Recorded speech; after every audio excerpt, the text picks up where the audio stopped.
เจริญสุขเจริญสีเจริญมั่งเจริญมีเจริญสีเจริญผล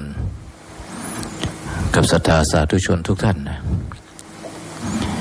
ที่กำลังฟังรายการทางเครือข่ายวิทยุคลื่นสีขาวเพื่อชาวประชาแต่วันนี้อาตมาภาพพระมหานพดลสุวรรณเมธีเจ้าอาวาสวัดบรรพตสถิตได้ส่งเครือข่ายนะที่เครือข่ายวิทยุคลื่นสีขาว FM 106.50 เมกะเฮิรตซ์วัดบรรพตสถิตนะก็ได้พบปะกับศรัทธาสาธุชนทุกวันศุกร์นะช่วง 20:00 นถึง 22:00 นวันนี้ก็เป็นจังหวะเหมาะตีว่างเนาะก็เลยได้มีโอกาสได้มาส่งธรรมะมายังคณะศรัทธาสาธุชนทั้งหลายก่อนอื่นก็ขอถวายความเคารพกับครูบาอาจารย์ที่ดักจัดรายการธรรมะทางเครือข่ายวิทยุ คลื่นสีขาวเพื่อชาวประชาทุกรูปทุกท่านนะครับวันนี้ก็เป็นวันพุธนะที่25 มีนาคม 2569ตรงกับขึ้น7 ค่ำนะวันพุธกับวันพระ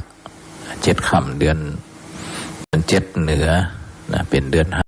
5ทางภาคกลางก็ศรัทธาสาธุชนทั้งหลายช่วงนี้ก็บางจุดบางตีก็ยังมีปัญหาเรื่องสิ่งแวดล้อมเนาะPM 2.5 นะเกี่ยวกับมลภาวะของอากาศวันนี้ลำปางก็ขึ้นคำเตือนเนาะนะคำเตือนทางข้อความทางโทรศัพท์ว่าวันนี้ทางลำปางวิกฤตความหนาแน่นของฝุ่นนะทางข้อความเป็นว่าขอให้ใส่แมสเนอร์นะเพื่อป้องกันศรัทธาสาธุชนเนาะโลกเขายุคนี้นะเขาก็ต้องใจนะต้องทำใจเข้าใจวางใจนะเพื่อการบริหารชีวิตในท่ามกลางของวิกฤตนะทั้งที่ทั้งนี้ทั้งนั้นก็ล้วนแล้วแต่เกิดจากฝีมือของมนุษย์เนาะฝีมือของมนุษย์นะถ้าโดยธรรมชาติในเปิ่นก็มีความสมดุลของเปิ่นนะความสมดุลของเปิ่นบ่ได้เกิดวิกฤตถึงขนาดนี้เนาะว่าเดี๋ยวนี้เขารู้สึกว่าบ่ว่าหน้าไหนนะมักจะมีความวิกฤตผันผวนของธรรมชาติไงว่าตึงดินน้ำลมไฟนะถ้าเปรียบเหมือนโลกนี่ก็เหมือนถ้าย่อก็คือร่างกายของเขานะธาตุดินธาตุน้ำธาตุลมธาตุไฟมันแปรปรวนวิกฤตนะถามว่าร่างกายของเขาในบางทีมันมีปัญหาในเพราะอย่างก็เพราะตัวเขานั่นนะธาตุดินธาตุน้ำบางทีน้ำเนี่ยแทนที่จะเอาน้ำบริสุทธิ์ไปเยียวยารักษาธาตุดินของเขานะเป็นเนื้อหนังมังสาบางทีเขาเอาน้ำแปลกปลอมเป็นน้ำหวานลำไปก็เป็นเหตุคือเขาได้เป็นโรคเบาหวานนี่ถ้าเป็นน้ำเหล้าที่มีแอลกอฮอล์นะวันหน้าก็มีปัญหาเรื่องตับนะถ้าเป็นท่านน้ำที่เอกชนนะที่เปิดเอามาขายมาโฆษณาเขาหลงดื่มหลงกินอาจจะมีรสสูซ่าพวกนี้นะมันก็จะมีปัญหาเรื่องกระดูกเนี่ยมันล้วนแล้วแต่ธาตุดินนะศรัทธาญาติโยมธาตุดินมันล้วนไปถึงธาตุลมบนวันหน้าเขาระบบหัวใจระบบหายใจเขาก็มีปัญหาละธาตุไฟนะไฟก็จะล้วนละนะความเผาผลาญของร่างกาย นะความอุ่นบางคนก็ความดันสูงบางคนก็ความดันต่ำส่งผลต่อธาตุดินนะบางทีก็เส้นเลือดในสมองตีบผ่องเนี่ยเส้นเลือดในสมองแตกผ่องนี่มันล้วนเพราะอย่างเพราะการบริหารปัจเจกบุคคลนะก็คือส่วนตัวของเขานั่นแหละบางทีก็ลืมใส่ใจแล้วก็บ่เข้าใจเรื่องการบริหารร่างกายให้มันเกิดความสมดุลบางทีก็ลักวิชาของหมอเนาะเปิ่นก็ได้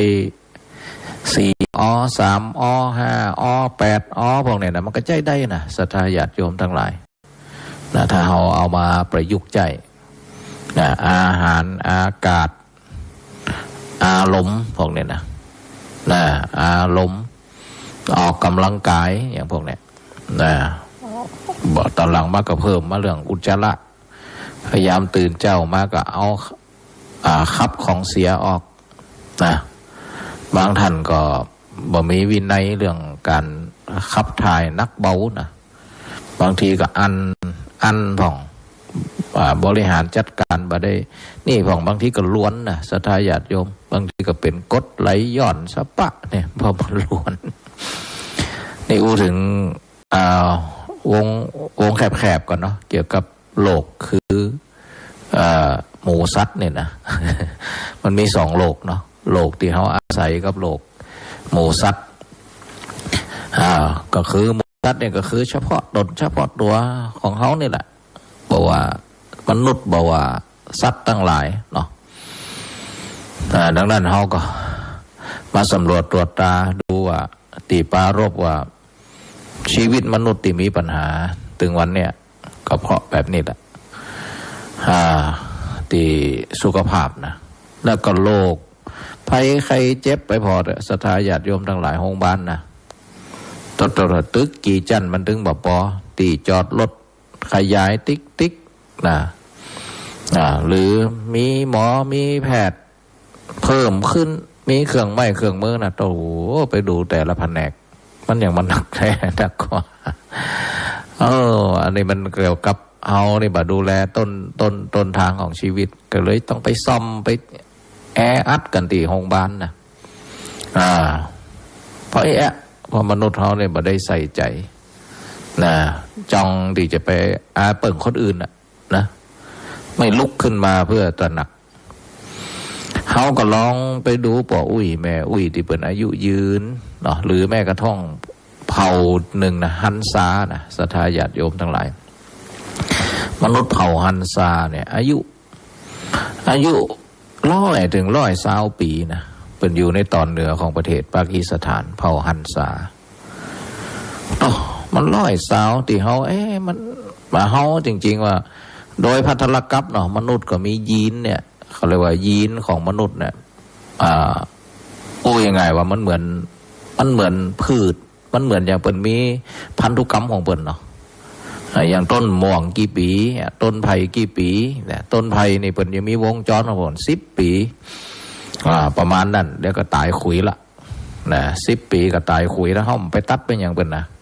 นี่วงจรของต้นไผ่วงจรของเขาเรียกอายุไขเนาะวงจรของชีวิตเราก็เหมือนกันในยุคของพัทรกัปเนี่ยยุคเนี่ยก็เฉลี่ยในเนี่ยก็120นะเขาเรียกโปรแกรมชีวิตอายุไขเนี่ย120แต่เขาไม่ถึงสักเตี่ยนะแต่มีชนเผ่าหนึ่งเขาเรียกเผ่าฮันซาที่ตอนเหนือของปากีสถานเนี่ยเปิดก็มีประมาณ 3-4 หมื่นคนเนาะเปิดก็เป็นอยู่เชิงเขาหิมาลัยเปิดนะเผ่าฮันซาเนี่ยอายุเปิดแต่งงานอายุ60นะโอ้นี่พอเปิดไปวิเคราะห์เรื่องการกินการอยู่เดี๋ยวจะลองเสิร์ชข้อมูลแล้วก็ถ้าเจอเนาะก็จะเปิดจอไมค์ให้ศรัทธาญาติโยมได้ยินว่านี่แหละชนเผ่าฮันซาเนี่ยเปิ่นอายุยืน100 ถึง 120เนี่ยส่วนใหญ่จะเป็นเจ้านี่เลยนะเพราะอยู่ที่การกินนะศรัทธาญาติโยมมีภาษาอังกฤษก็เลย you are what you eat you are ก็คือเขาจะเป็นจะได้เนี่ย what you eat อยู่ที่ว่าเรากินอะไรของเขาเนี่ยมันพฤติกรรมของเขาเนี่ยสุมาอูนักเดียวก็อย่าอันตัดทอนอันปอก้าแม่ขายนะแต่ว่าเขาอูถึงเอาบุญเนาะว่ามันอยู่ที่เขานะสมัครใจเพราะว่าโดยวิถีชีวิตของคนไทยเนี่ยอาหารเนี่ยปิ้งย่างเนาะเนื้อพวกนี้นะคนไทยนะวงจรนี้นี่เป็นเหตุให้มันเล็งกันหรือโรคต่างๆมันจะตามมาแต่ว่าคนเผ่าฮันซาเนี่ยศรัทธาญาติโยมทั้งหลายเปิ่นบ่กินเนื้อสัตว์เนี่ยนะนี่เปิ่นบ่กินเนื้อสัตว์ส่วนใหญ่ก็ข้าวบาเล่ข้าวสาลีแล้วก็น้ำเปิ่นบริสุทธิ์นะเพราะว่าน้ำส่วนใหญ่น้ำเปิ่นไหลมาจากอันหิมะที่เขาหิมะไหลนะมันไหลมาเป็นน้ำใสนะแล้วเปิ่นบ่ใจสารเคมีดังนั้นเปิ่นก็ใจน้ำสะอาดน้ำคือถาดน้ำของเปิ่นก็คือสะอาดดินของเปิ่นก็บ่มีสารเคมีนะแล้วก็ถาดดินก็คืออาหารต่างๆที่จะเอาเข้ามาเนี่ยบ่มีสารพิษเนาะบ่มีสารพิษนี่แหละตื่นเจ้ามาเปิ่นก็ได้ออกกำลังกายนะส่วนใหญ่เปิ่นจะไปเก็บผักเก็บไม้บนดอยเก็บผลไม้มีแต่รอยยิ้มเนี่ยสิ่งเราเนี่ยมันเป็นเหตุคือถาดดินถาดน้ำถาดลมถาดไฟของเขาในบ่เสื่อมนะมันต้องอย่างนั้นถ้าขยายออกไปเรื่องร่างกายของเขานะนอกจากร่างกายดินถาดดินใดตีท้องนาใดดีให้สวนใดตีเขาเอาแต่ปุ๋ยเคมีนะแล้วก็สารเคมีเอาไปใส่นะดินเสื่อมขนาดแล้วต้นทุนในการดูแลจะปลูกเข้าปลูกอย่างแต่ละอย่างเนี่ยต้นทุนสูงติ๊กๆเพราะอย่างคุณภาพดินมันเสื่อมติ๊กๆละเพราะเขาได้เอาอย่างต่างๆไปที่เป็นสารพิษศรัทธาญาติโยมเหมือนกันร่างกายของเขาเนี่ยมันมีแต่สารพิษบ่ว่าน้ำบ่ว่าอาหารบ่ว่าอากาศน้ำกับน้ำเหล้าบ่องหรือน้ำที่มันสะอาดกินกันนะเนี่ยมันเอาเข้ามาปั๊บกลายเป็นว่าร่างกายของเขามีแต่ความเสื่อมเราจะใช้ต้นทุนสูงมากในการดูแลร่างกายให้มันตลอดหลอดฟังนะแต่บางคนก็จะรอแลมาตั้งแต่50 ปลายขึ้นละนะแล้วก็ต้นทุนสูงมากในการที่จะประคองชีวิตอยู่ถึง60นะ61 62 63นี่นะนี่เพราะเราพฤติกรรมของเรานะเหมือนกันให้นาสาโทนะบางคนนี่ต้องใจทุนสูงมากกว่าจะได้เก็บเกี่ยวผลผลิตของแต่ละอย่างก็เพราะเอียกะบ่ฮือดินได้พักก็มีนะทำนั่นทำนี่ปลูกเขาเสร็จกับปลูกนั่นปลูกนี่ปุ๋ยสารเคมีแทบจะไม่ได้พักดินในที่สุดก็เสื่อมเนาะนี่เขาสามารถตึกมาสะท้อนมาถึงการบริหารจัดการชีวิตในส่วนแคบๆแล้วก็ถึงโลกที่อาศัยอย่างที่ว่านะศรัทธาญาติโยมทั้งหลายถึงวันนี้ก็เหมือนกันของเขาเนี่ยน้ำก็เขาจะน้ำตามคันคล้องเขาก็บ่สามารถจะไปอาบไปอย่างใดในที่สุดเขาก็ต้องใจน้ำที่ผ่านต้นทุนสูงที่จะทำเพื่อน้ำสะอาดกลายเป็นว่าน้ำประปาเขาก็ต้องต้นทุนสูงต้องใจต้องจ่ายนะบางคนนี่ก็ปลูกต้นไม้ฮดก็น้ำประปาอย่างวัดพระอาจารย์เนี่ยถ้าน้ำประปาเนี่ยนะฮดน้ำกะอย่างกะนี่นะถ้ามีอบรมน้ำตีปกติเนี่ยใจบัตันมันผ่านหม้อกรองบัตันต้นทุนสูงมากเลยปกติน้ำประปาที่ถึงวันนี้ก็ใจ2 ตีนะตีล้างจานแล้วก็ห้องน้ำส่วนตัวก็ประมาณ50-60 บาท50 กว่าบาทแต่วันไหนพอมีหลายระบบนะวัดบรรพตนะอันนี้ระบบประปาก็เพื่อเอามาสำรองนะเวลา น้ำบาดาลดันขึ้นมาแท่งผ่านหม้อกรองเนี่ยมันจะจ้านะเวลามีการมีงานนะเนี่ยปกติก็50 กว่าบาทเนี่ยแต่ถ้าพอเอามาน้ำตีระบบบาดาลบัดตันนะต้องเอามาหดน้ำต้นไม้เอามาปั๊มมาใส่เปิดใส่ตามห้องน้ำต่างๆกลายเป็นหลัก1,000-2,000ขึ้น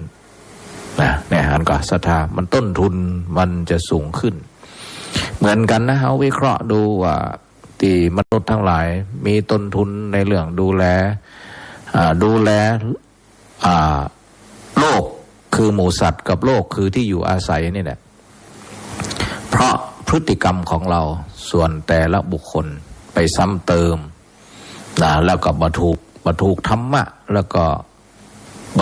บรรทุกความสมดุลของร่างกายของสภาพแวดล้อมต่างๆเช่นกันอย่างเงี้ยกับอากาศเนี่ยที่ถึงวันเนี่ยเฮาเดือดร้อนระบบหัวใจหายใจมันจะต้นทุนสูงมากนะศรัทธาญาติโยมต้นทุนสูงจะได้เนี่ยกะพอมันหมอกควันมากะถ้าไปซื้อหน้ากากอนามัยมาละนี่เสี่ยงละหรือแม้กระทั่งอยู่นอกมาได้ไปอยู่ในห้องก็ต้องเปิดแอร์ฟอกอากาศเสี่ยงกับไฟฮะหมอนี่ถ้าเหลือบากว่าแห้งเอาไม่ไหวไปโรงพยาบาลเสี่ยงกับน้ำมันลดฮะหมอต้นทุนในการเพราะเฮาเอกไม่ดูแลธรรมชาตินึกถึงพระศาสนาสุภาษิตเนาะที่พระพุทธองค์ได้ตรัสว่าบุคคลถ้าอยู่ใต้ต้นไม้ใดไม่ควรไปทำร้ายต้นไม้นั้นผู้ทำร้ายต้นไม้ชื่อว่าทำร้ายมิตรนะเฮาก็สามารถเอาพุทธศาสนาสุภาษิตเนี่ยไปประยุกต์หรือไปคิดถึงประเด็นอื่นๆด้วยไม่ใช่ต้นไม้อย่างเดียวบุคคลถ้าเขาอู้ถึงว่าธาตุต้นไม้เนี่ยเป็นธาตุดินเนาะธาตุดินถ้าอู้ถึงเอาลักข้อเนี่ยที่พระพุทธเจ้าตรัสสอนเนี่ยเอาไปประยุกต์เกี่ยวกับธาตุลมบุคคลอาศัยสภาพอากาศใดแล้วทำร้ายสภาพอากาศนั้นนะบุคคลใดอยู่ต้นไม้ใดไม่ควรทำร้ายหักลานกิ่งไม้ต้นไม้นั้นผู้ทำร้ายต้นไม้ชื่อว่าผู้ทำร้ายมิตรถ้าในแง่ของอากาศกันสมมุตินะต้องสมมติหมายความว่าถ้าเขาเอาหลักคำสอนเนี่ยเอาไปใจเกี่ยวกับถาดลมเกี่ยวกับอากาศบุคคลใดอาศัยอากาศใดไม่ควรทำลายสภาพอากาศนั้นนะผู้ทำร้ายสภาพอากาศนั้นชื่อว่าเป็นคนเลวนี่จะได้เตือนเหมือนกันถาดน้ำบุคคลอาศัยเอาไปใจปรัชญาคำสอนเนี่ยเอาไปใจเกี่ยวกับเผื่อเขาได้มีคุณธรรมจริยธรรมที่จะปฏิบัติต่อถาดอื่นๆนะที่พระพุทธเจ้าตรัสเนี่ยเกี่ยวกับต้นไม้เกี่ยวกับถาดดินเอามาถาดน้ำบุคคลอาศัยน้ำใดเป็นเครื่องเลี้ยงชีพไม่ควรทำลายน้ำนั้นบุคคลทำลายน้ำให้เสื่อมบุคคลนั้นชื่อว่าเป็นคนเลวนี่เขาก็สามารถเอามาประยุกต์หลายมิติคือมันมีธรรมะหลายมิติว่าตีคำสั่งสอนเนี่ยพระพุทธเจ้าได้ตรัสถึงเราเนี่ยยังทันสมัยอยู่ถึงวันนี้เขาอาศัยอันใดก็ทำร้ายอันนั้นนะบ่ได้เคารพ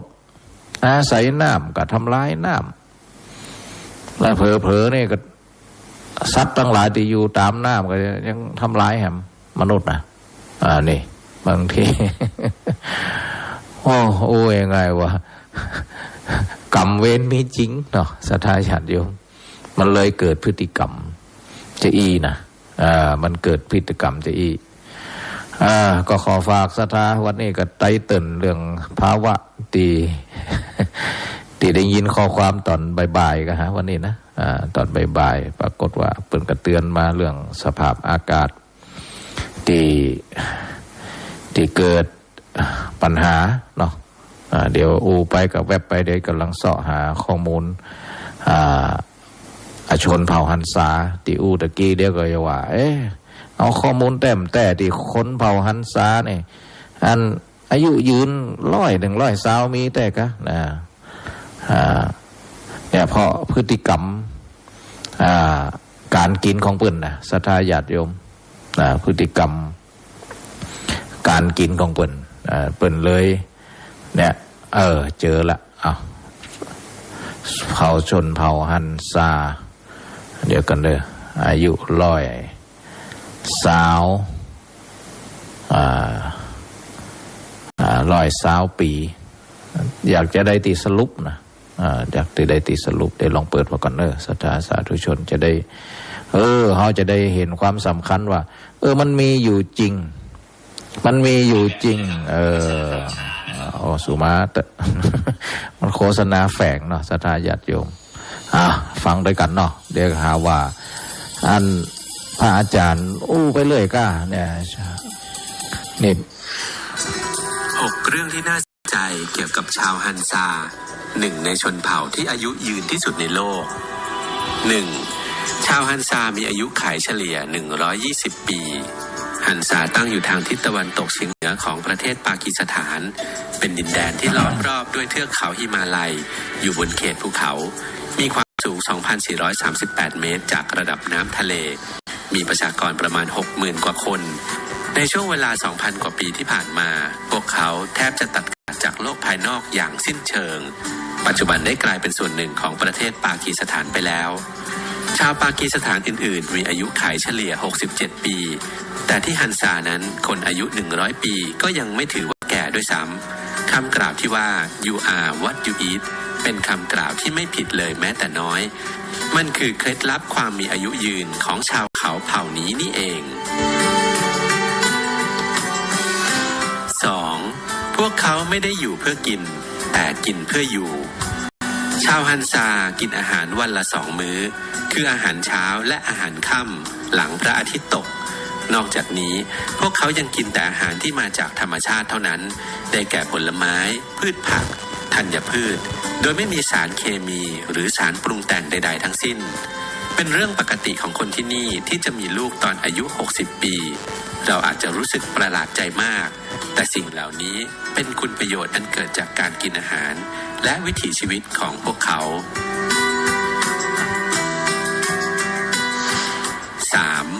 900 ปีมานี้ไม่มีคนไหนเป็นโรคมะเร็งเลยที่ฮันซาทุกคนมีชีวิตแบบกสิกรตามวิถีธรรมชาติตะวันขึ้นก็ทำงานตะวันตกก็พักผ่อนทำอย่างพออยู่พอกินไม่แข่งไม่แย่งกับใครแต่ละบ้านแต่ละครอบครัวล้วนต่างไปมาหาสู่กันพวกเขาถูกมองว่าเป็นชนเผ่าที่แข็งแรงที่สุดในโลกว่ากันว่าคนในชนเผ่าของพวกเขานั้นตลอดระยะเวลา900 ปีที่ผ่านมานั้นยังไม่เคยมีใครเป็นโรคมะเร็งเลยคนในท้องถิ่นนี้แทบจะไม่เคยป่วยคนอายุ 80-90 ปีก็ยังคงทำงานในสวนในไร่กันอยู่และแทบจะไม่มีคนเป็นโรคเรื้อรังที่พบได้ทั่วไปในคนเมืองสมัยนี้เช่นโรคมะเร็งโรคหัวใจโรคความดันโลหิตผิดปกติเป็นต้น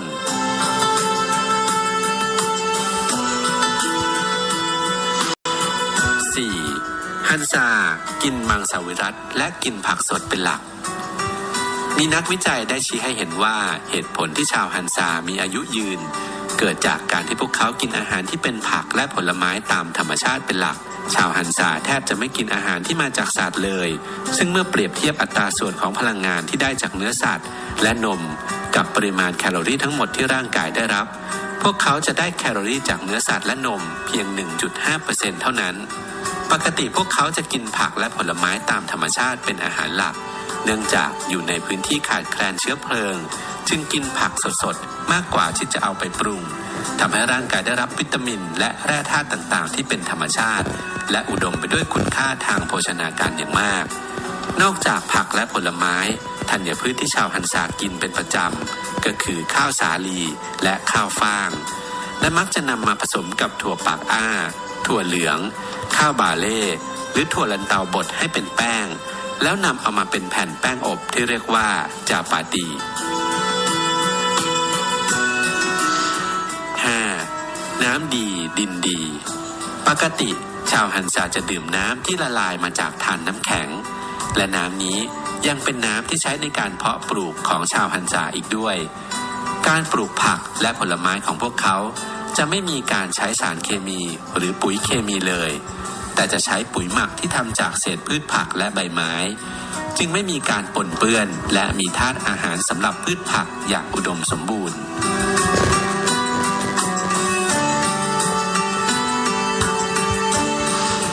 6. ฮันซามีชีวิตอยู่กับปัจจุบันมีรอยยิ้มให้กับผู้คนในโลกของชาวฮันซาอารมณ์ที่เป็นลบต่างๆเช่นเครียดกดดันขัดแย้งหรือการทะเลาะเบาะแว้งจะพบได้น้อยมากพวกเขาไม่ตั้งข้อสงสัยกับตัวเองและแทบจะไม่มีใครป่วยด้วยโรคที่เกี่ยวข้องกับระบบจิตประสาทเลยโลกของพวกเขาก็เหมือนโลกของเด็กๆมีชีวิตอยู่กับปัจจุบันและมีรอยยิ้มให้กับทุกคนชาวฮันซาไม่ขี้เกียจเลยแม้แต่น้อยพวกเขาขยันขันแข็งกันมากทำงานตั้งแต่เช้าจนพระอาทิตย์ตกพวกเขาชอบเดินและเคลื่อนไหวมากกว่านั่งดูภาพยนตร์อยู่ในบ้านชีวิตที่กินผักเป็นอาหารหลักมีวัตถุดิบอาหารมาจากธรรมชาติที่ไม่มีสารปนเปื้อนอาศัยอยู่ในสภาพแวดล้อมธรรมชาติที่ยังไม่ถูกทำลายอีกทั้งมีนิสัยเป็นคนสันโดษมีความสุขกับสิ่งที่ตัวเองหาได้จึงไม่แปลกเลยที่พวกเขาจะได้ชื่อว่าชนเผ่าที่แข็งแรงที่สุดในโลก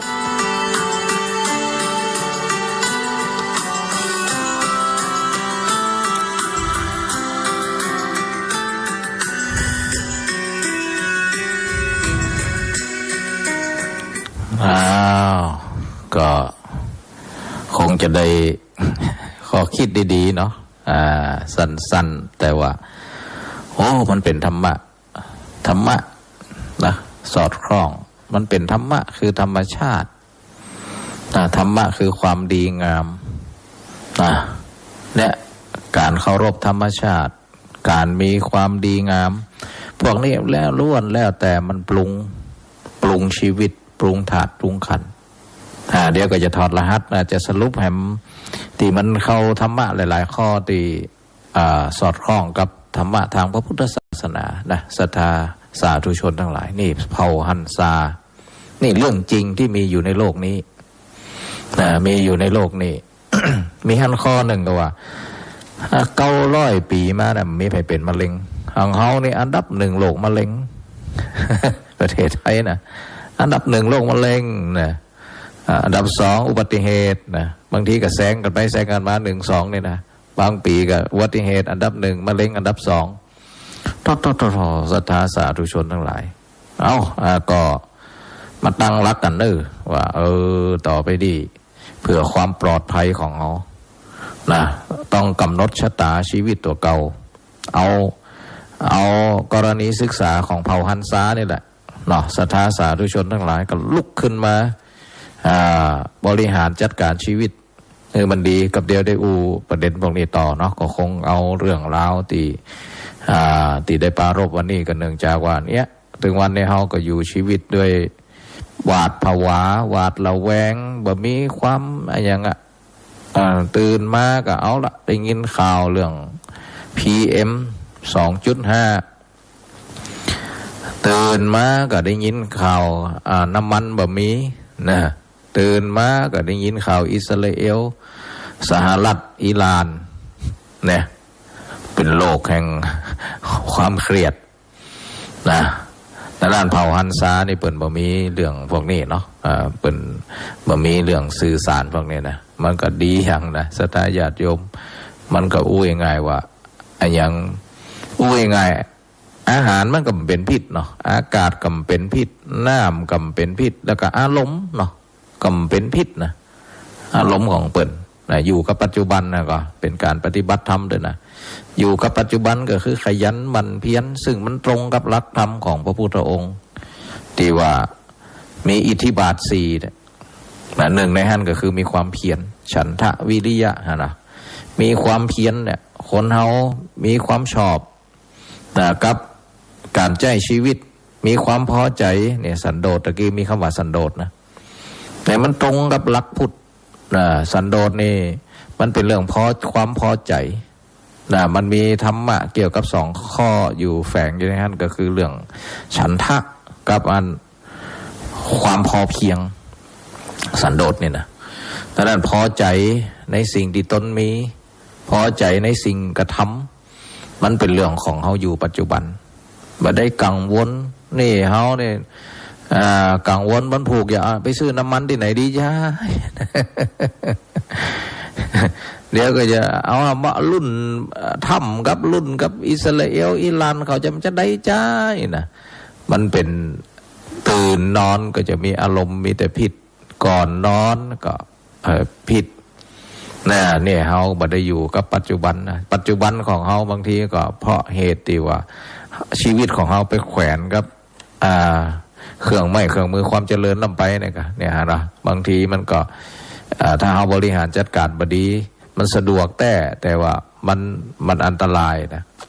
สะดวกแต่เหมือนอันตรายมันแฝงเนาะมันเหมือนกับเฮาขับรถเนาะเฮาขับรถเครื่องกับรถทีบนี่นะรถเครื่องนี่ถ้าพิษพลาดน้อยกับปุ่นเจ็บนักรถทีบนี่ถ้ามันพิษน้อยล่มน้อยบางทีมันแขกถลอกปอกเบิกนะเหมือนกันศรัทธาญาติโยมทั้งหลายบางทีการใจชีวิตตีได้รับความสะดวกสบายจากเทคโนโลยีเนี่ยบางทีก็สุ่มเสี่ยงมากนะบางทีก็จักพาเราอยู่กับอดีตกังวลอนาคตนะบ่ได้ค่อยได้อยู่กับปัจจุบันแต่เผ่าฮันซาเนี่ยมีหลายข้อตะกี้เนี่ยที่ทำให้มีอายุยืนเนาะเอาพักเบรกสักครู่นะ พอดีมีอันสปอร์ตติดตัดไว้เมื่อนะศรัทธาตะกี้ไปค้นเจอนะสปอร์ตชีวิตงามนะมันมีสปอร์ตก็ลองฟังดูเนาะคล้ายๆมันเป็นคติธรรมสั้นๆนะ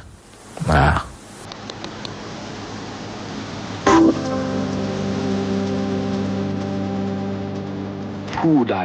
ออกกฤษณาด้วยใบไม้ใบไม้ของผู้นั้นก็ย่อมหอมฟุ้งไปด้วยกลิ่นกฤษณา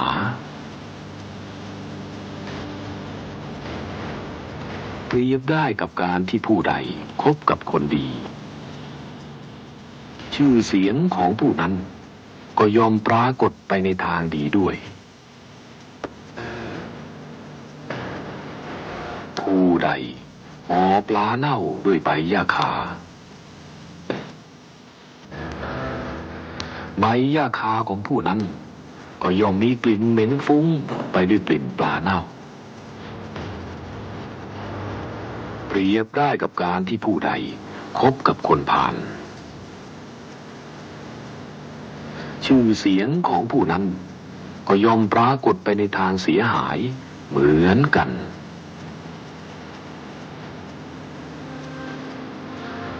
มิตรดีมีไว้แล้วดังดวงแก้วพึงถนอมชื่อเสียงย่อมขจรความดีย่อมบ่จืดจาง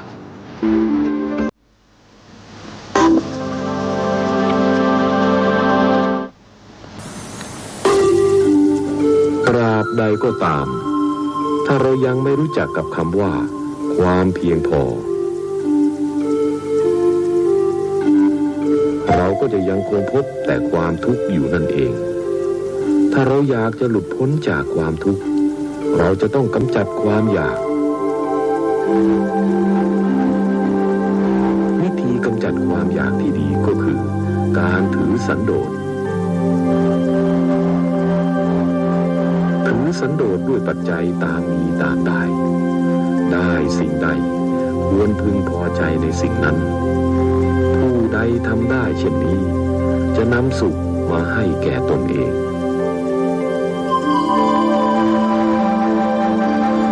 ผู้ใดไม่รู้จักคำว่าเพียงพอผู้นี้เขามากินมาใช้พึงรู้ว่าผู้นั้น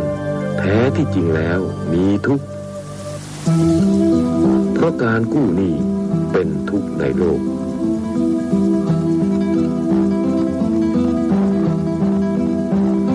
ยากจนก็อยู่ได้ตามดวงไม่ก่อหนี้ทั้งปวงเลิศแล้วมีหนี้ถูกคนทวงไม่สุขสบายหนอหรือสันโดษเถิดหนอจะไม่อกตรม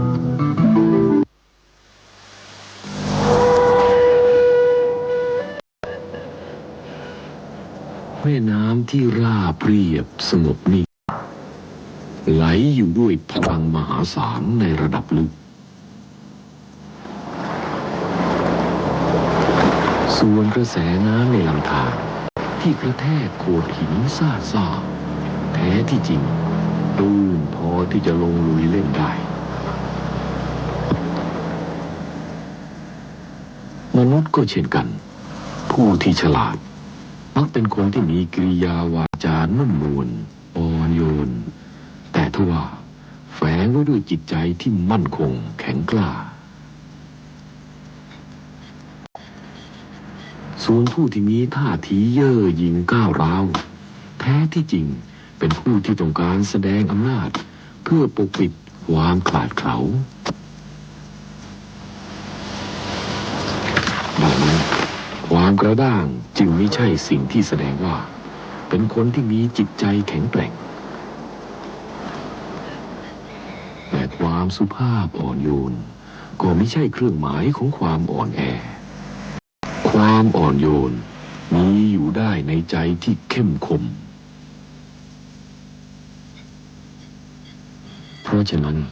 จงทำตนเช่นเดียวกับแม่น้ำสายใหญ่ที่นิ่งสงบแต่แฝงไว้ด้วยพลังอันมหาศาล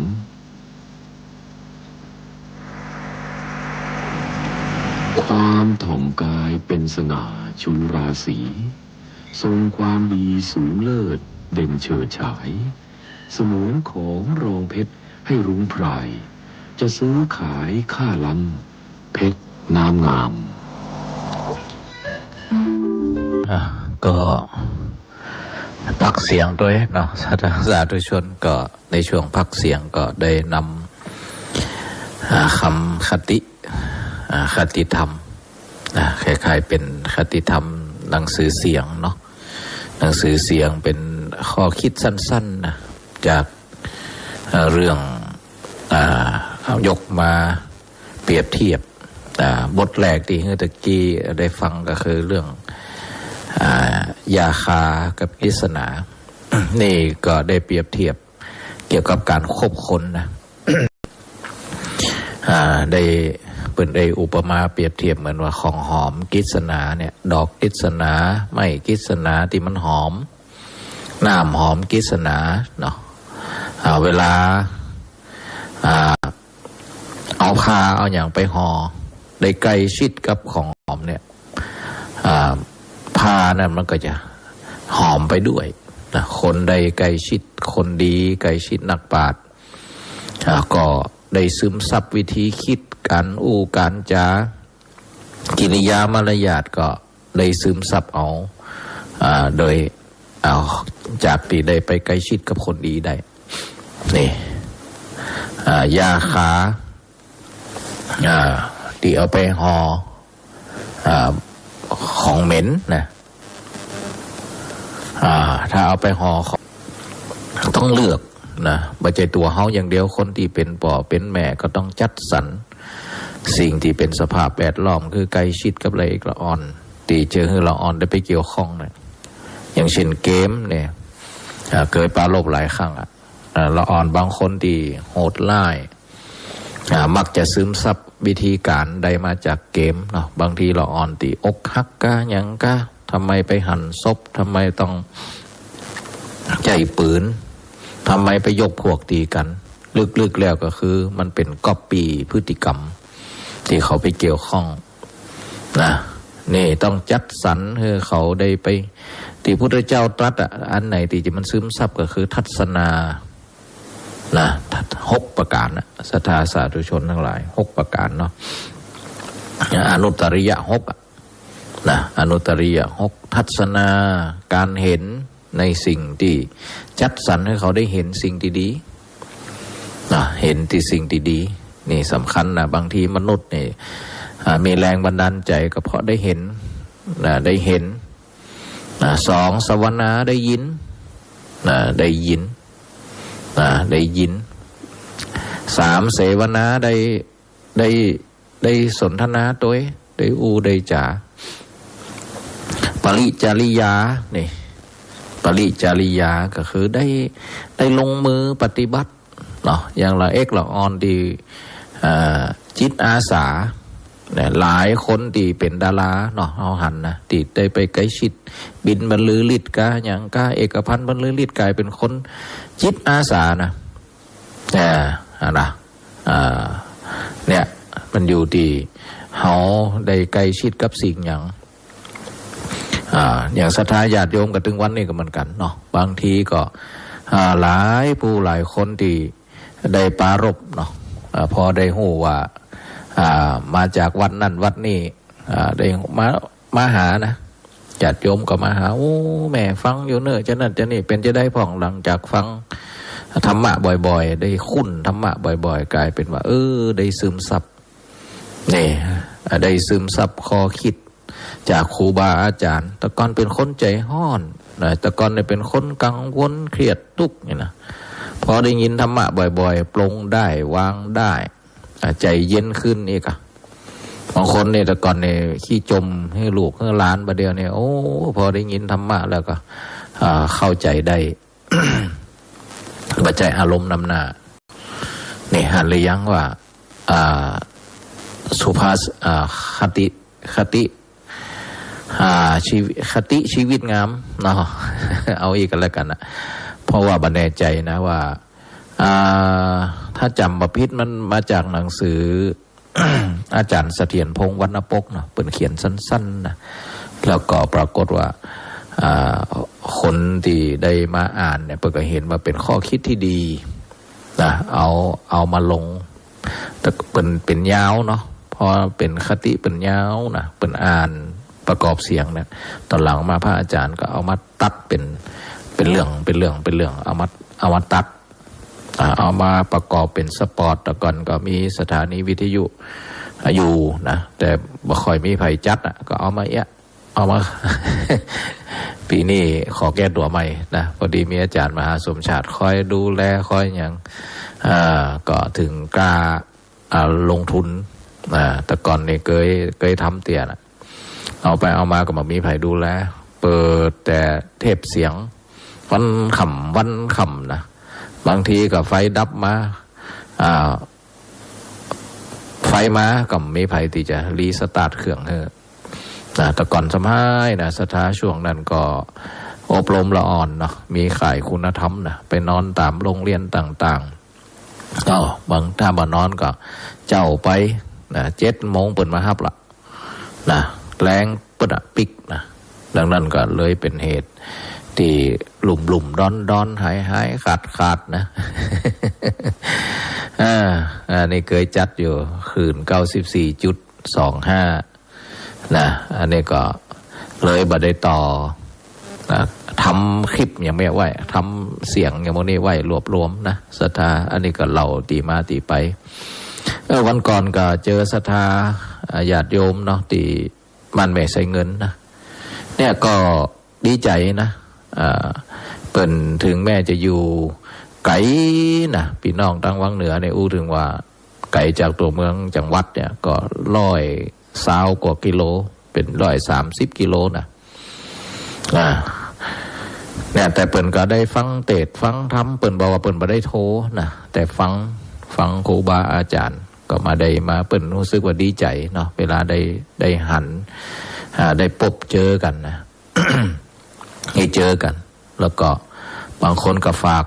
ปัจจัยบูชาธรรมพระอาจารย์ก็รวบรวมไว้เนี่ยรวบรวมซองใส่ไว้ต่างหากใส่แฟ้มไว้เดี๋ยวก็เอาไปฝากไว้เนาะเป็นกาน้ำกาไฟกับสถานีของเขานะก็เก็บไว้นะครับแม่โยมศรัทธาญาติโยมได้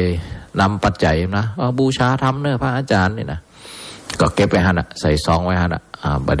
ได้แกะนะรวบรวมไว้นะเดี๋ยววันดีคืนดีแกะแล้วก็จะเอาไปฝาก บางทีอาจจะบ่ได้เขียนจื่อนะเพราะว่าญาติโยมบางคนเปิ่นก็บ่ได้ใส่ซองสักอย่างเปิ่นเอามาอันนี้ก็ต้องขออนุโมทนาขอบคุณกับศรัทธาญาติโยมเนาะได้ช่วยกันนะเพราะว่าสถานีที่ตั้งนี่ก็พระอาจารย์ก็ตั้งมิเตอร์เนาะตั้งมิเตอร์ไว้หั่นน่ะก็เพื่อจะฮู้ว่ารายจ่ายนะวันนั้นตั้งมิเตอร์วันที่10นะเดี๋ยวถึงวันที่10เดือนหน้าเนี่ยก็จะเช็คดูว่าจ่ายไปกี่หน่วยแล้วก็จะลองคูณดูตอนในส่วนของอินเทอร์เน็ตเนาะเดือนหนึ่งก็200กว่าบาทถ้าอินเทอร์เน็ตนะ270กว่าบาทถ้าจำบ่ผิดเนาะดังนั้นก็ช่วยกันเนาะศรัทธาญาติโยมเนอะก็ได้แจ้งความจำนงไปที่อาจารย์พระมหาสมชาติด้วยนะบางทีพระอาจารย์ก็บ่ค่อยได้อยู่อย่างต่อใดแต่ถ้าเจอตัวเป็นๆเนาะ ในงานก็อยากจะฝากมาเป็นปัจจัยส่วนนี้เนาะบูชาธรรมพระอาจารย์ก็จะเอาเข้าบัญชีไว้เป็นกองทุนบัญชีก็อันนี้ไปละนะเป็นกองทุนสถานีวิทยุเผยแผ่ของวัดบรรพตนี่แหละลืมเลขไปเลขบัญชีนะศรัทธาสาธุชนก็ได้บอกแหมเนาะว่าพระอาจารย์อย่าลืมบอกหมายเลขโทรศัพท์เนยนะก็บอกบางทีก็ลืมไปธรรมะเพลินแล้วก็ถือโอกาสได้บอกแต่ยังบ่ต้องโทรเนอะศรัทธาสาธุชนกับปูน่ะเดี๋ยวสัก3 ทุ่ม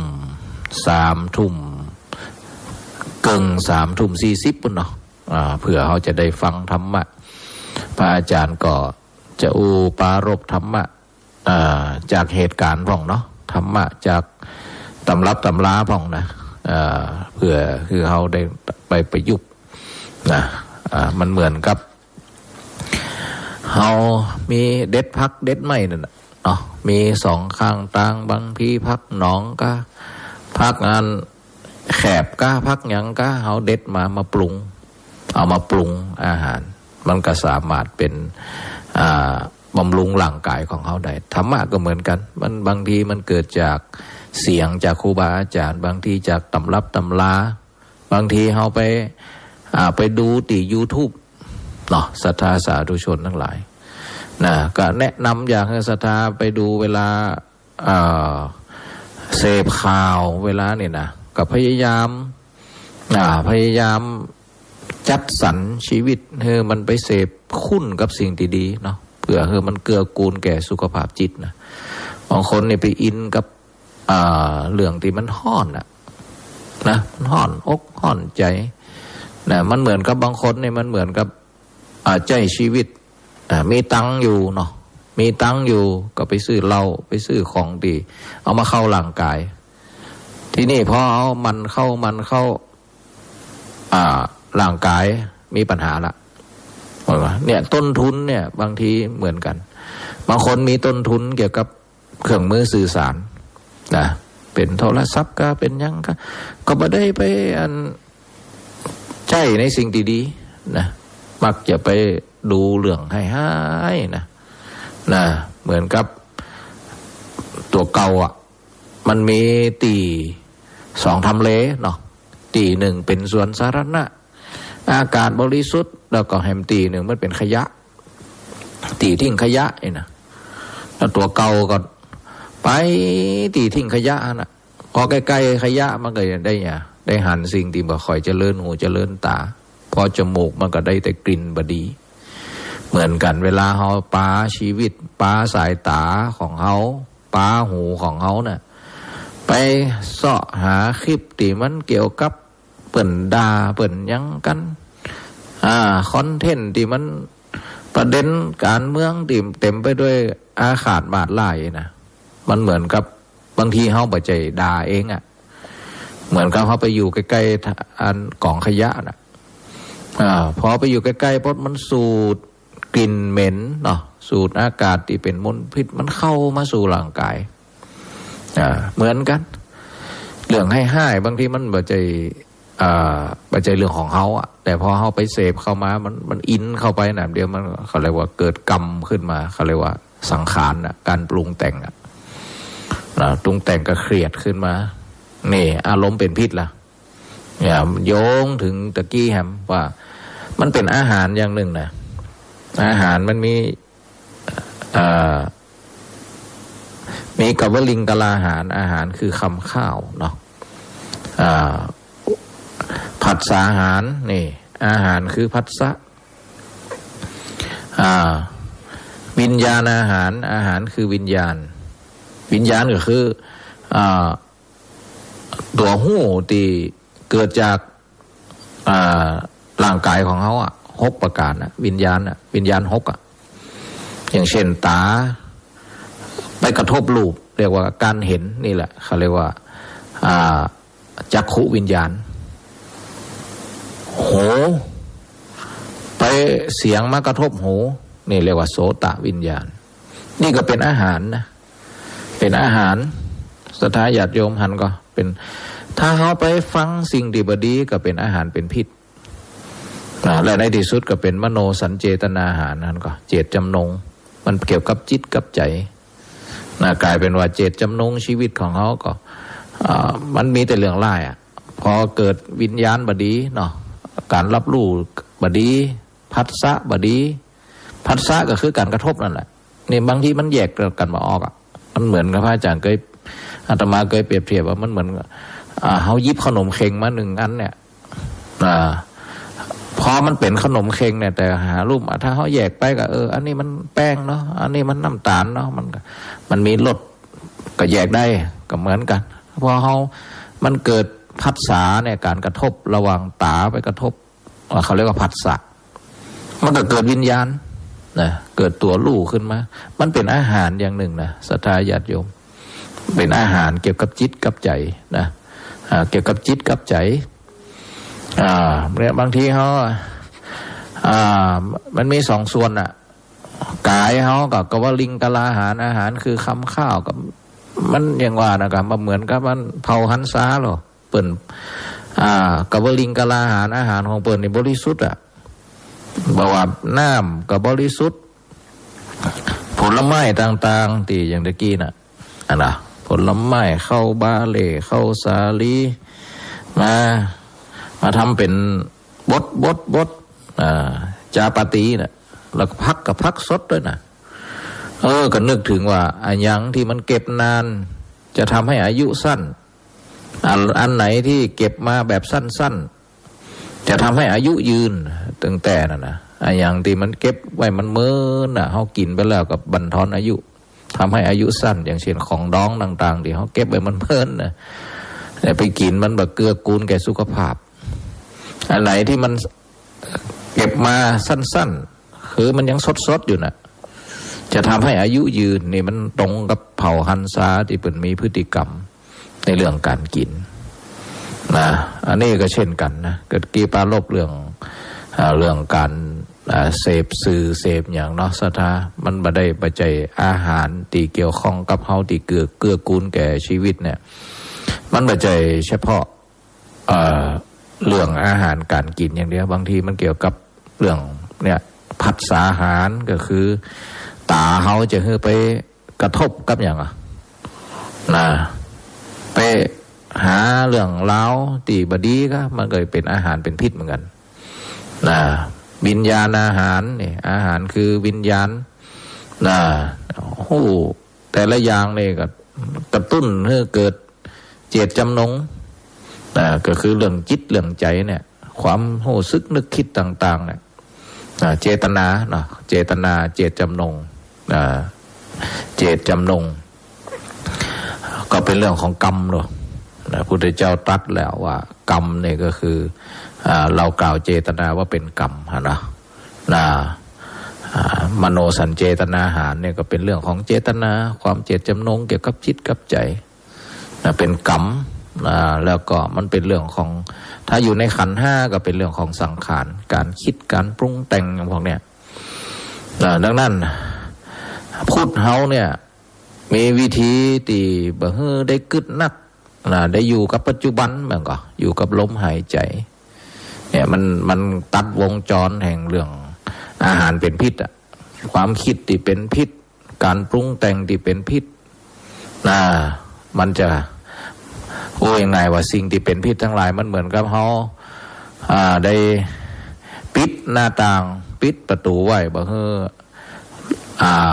ฝุ่นก็หมอกควันก็เข้ามาในห้องนี่ก็เหมือนกันเวลาเขาภาวนานั่งสมาธิภาวนาเป็นการปิดสิ่งที่เป็นพิษทางกายพิษทางจิตแล้วก็เป็นการฟอกจิตวิชาการทำสมาธิกับทำให้ช่วยเหลือเกื้อกูลเรื่องพวกนี้เหมือนกันนะมันเป็นอาหารอย่างหนึ่งเนาะศรัทธาญาติโยมทั้งหลายอาหารในเรื่องจิตวิญญาณแล้วมันก็ส่งผลเพราะว่าอยู่กับปัจจุบันนะมันตรงกับอยู่ปัจจุบันแบบวิถีชีวิตก็ได้อยู่กับปัจจุบันแบบนั่งสมาธิก็ได้เข้ามาอยู่ปัจจุบันเนี่ยมันมีหลายระดับพื้นฐานระดับแบบลึกซึ้งคำว่าอยู่ปัจจุบันมันก็เป็นธรรมะ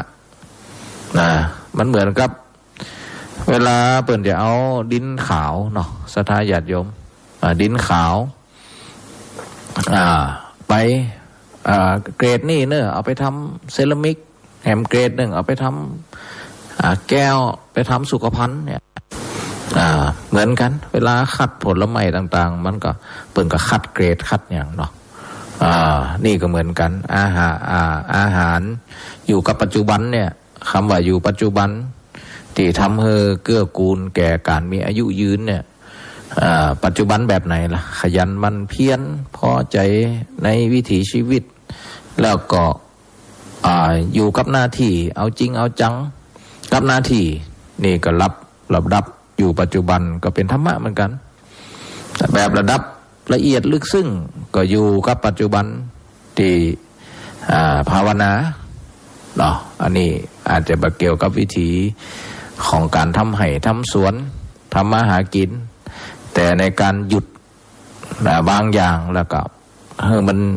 โฟกัสเรื่องไกลตัวนักขึ้นนี่ก็เป็นการอยู่กับปัจจุบันเหมือนกันที่เขาเรียกว่าสมาธิภาวนาของนี่สิ่งเหล่านี้มันก็จะตัดตอนมันจะป้องกันในเรื่องของอาหารที่เป็นพิษก็คือเกี่ยวกับอารมณ์ที่มันเข้ามาเนี่ยเห็นก็ศรัทธามันมันไกลตัวเลยแต่บางทีเขาก็บอกใครได้ทำไงนะบางทีก็เตลิดเปิดเปิงบัดได้ใจสิ่งแล้วเนี่ยก็ปล่อยยังไงว่ามันเหมือนกับการใจชีวิตมันเหมือนกับนักมวยขึ้นเวทีแล้วก็มาตั้งการ์ดตั้งอย่างสักอย่างนี่นะเดินไปดุมแล้วก็การ์ดกับมาตั้งมาลงมือสักอย่างในที่สุดก็โดนนอกโดนต่อยโดนถีบมันก็จะไปเหลือเนี่ยบวมหมดเลยค่ะศรัทธาญาติโยมเหมือนกันชีวิตของมนุษย์เขาบ่ได้ใจรักธรรมบ่ว่าเชิงรุกบ่ว่าเชิงรับเชิงรุกก็คือใจสติปัญญาในการที่ไตร่ตรองใคร่ครวญว่าสิ่งที่เขากำลังเกี่ยวข้องอยู่เนี่ยตาหูจมูกลิ้นกายใจมันเป็นพลังดำหรือพลังขาวเป็นพลังบุญหรือพลังบาปนี่เขาเรียกว่ารุกเพื่อให้จิตเนี่ยมีอาวุธสำคัญก็คือมีปัญญานำปัญญามีลักษณะการตัดเป็นลักษณะนี่เหรอตัดสินอย่างควรบ่ควรเนี่ยปัญญาพอมันตัดปุ๊บเนี่ยมันวงจรที่จะอารมณ์ที่เป็นพิษมันจะมันรบกวนจิตรบกวนใจคือขุ่นมัวปรุงแต่งลามนี่นะมันบ่มีละนี่เขาเรียกว่าอิสรภาพของเขานี่ก็ฝึกอย่างนี้ค่ะฝึกตราบใดเขาเรียกว่าตราบใดตียังบ่เป็นพระอรหันต์แต่พระอรหันต์นี่เป็นสมบูรณ์แบบละบอกไงว่ามันต้องมามีเรื่องจะต้องมาฝึกเหมือนกับหากไหมที่มันถึงตาน้ำละมันถึงตาน้ำนะทะลุแต่ก่อนจะทะลุเนี่ยก็โดนแดดโดนฝนโดนอย่างสปะโดนดินแต่ละจั่นพอมันถึงตาน้ำปุ๊บเนี่ยรอดละจะหดน้ำบ่หดน้ำเปิ่นก็ต้นไม้ต้นนั้นก็จะอยู่ของมันได้เหมือนกันวงจรของจิตของพระอรหันต์ที่เปิ่นได้เขาเรียกว่าเสร็จสิ้นพรหมจรรย์เนาะ มันมีคำบาลีที่ว่าพรหมจริยังวุสิตังพรหมจรรย์อยู่จบแล้วจบแล้วเหมือนกับรู้แจ้งแทงตลอดเหมือนกับทะลุแต่เฮาทั้งหลายก็ยังมาถึงขั้นนั้นก็อาศัยเนี่ยก็ฝึกหัดคัดเกาทำซ้ำสม่ำเสมอโดยวิธีพวกนี้โดยสหธรรมสหะก็คืออยู่ในสังคมก็ใจเอามาธรรมะปฏิบัติสหธรรมวัตถุธรรมก็ใจวัตถุต่างๆที่เขาเกี่ยวข้องมันเป็นธรรมะธรรมโมอย่างเช่นการเสียสละของวัตถุนี่นะหรือเอามาวัตถุเนี่ยเป็นเครื่องมือในการคัดเกลาอาหารการกินบางคนนี่เอามาคัดเกลาอย่างเช่นมาเสียสละแล้วแสดงออกถึงความกตัญญูกตเวทีเนี่ยก็บางคนนี่เอาวัตถุสิ่งของมาเรื่องความมีน้ำจิตน้ำใจนี่บางคนนี่ปลูกพักปลูกไม้ปลูกหยังหันก็บางคนเนี่ยเอาไปขายราคาถูกนี่บางคนเนี่ยไปแจกฟรีเนี่ยนี่วัตถุธรรมมีวัตถุแล้วก็เป็นเครื่องมือได้ตัวเก่าเนี่ยได้เพิ่มพูนธรรมะนี่ศรัทธาสาธุชนทั้งหลายหันหรือยังว่าการบริหารจัดการชีวิตเนี่ยเป็นเรื่องที่เราจะต้องระมัดระวังฝึกหัดคัดเกลาเมื่อมีจบสิ้นนะ ตราบได้บรรลุไม่บรรลุไม่จบปริญญาใจไม่จบเหมือนพระอรหันต์เนาะก็ต้องฝึกหัดคัดเกลาระมัดระวังอินทรีย์สังวรสำรวมระมัดระวังอินทรีย์ปาติโมกขสังวรก็คือระมัดระวังเกี่ยวกับกฎกติกานี่ศีลสังวรเนี่ยพวกเนี้ยแล้วก็อาชีวะปริสุทธิก็คือเวลาการทำมาเลี้ยงชีพอะไรอย่างก็เดินสายบริสุทธิ์จะไปผิดศีลผิดธรรมผิดกฎผิดเกณฑ์ปัจจยะปัจจัยสี่อยู่ด้วยปัจจัยสี่แล้วก็ปัจจัยสี่นั่นแหละเอามาเป็นเครื่องมือในการฝึกธรรมะบ่อเกิดธรรมะนี่อย่างเฮาถึงวันนี่ก็จำลองวิถีพุทธของเฮาบ่จะจำลองก็คือวิถีพุทธของเฮาเนี่ยก็มีตอนเจ้ามาก็ได้ฝึกละแต่ก่อนนะฝึกหยังเสียสละมีวัตถุก็ตื่นมานึ่งข้าวเรียบร้อยนึ่งข้าวเรียบร้อยนี่เป็นวัตถุนะ ได้เสียสละเสียสละเพื่อหยังเพื่อบ่ได้เกิดความตนีพอกพูนนะถ้าเฮาบ่ได้ใส่บาตรใส่หยังนี่นะมันเลยกลายเป็นบ่ได้มันเหมือนกับเวลาเฮาอยู่แล้วมันมีเหงื่อมีไข้มีอย่างที่มันแฝงมาบางทีมันก็มันนักตัวที่มันก่อยๆแฝงนะเวลาแฝงนักเข้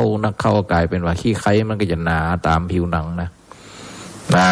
ความยึดมั่นถือมั่นความตนีทีเหนียวถ้าเฮาบ่มีการฮื้อทานประจำวันเนี่ยเหมือนครับผิวหนังที่เฮาบ่อาบน้ำประจำวันน่ะก็กลายเป็นว่าหูตัวแฮมกัมอันอย่างก็ขี้จี้อย่างมดจะสละอย่างสักอย่างนี่ก็ลำบากลำบนน่ะยากไปอย่างเนี่ยฮะล่ะเพราะอย่างมันเหมือนกับปล่อยความสกปรกสะสมเพื่อหูแฮมกัมตโรขี้ไข่เต็มหลังมีมันจะขี้ไข่อย่างเดียวนะกากเกลือนย่ำปอกลิ่น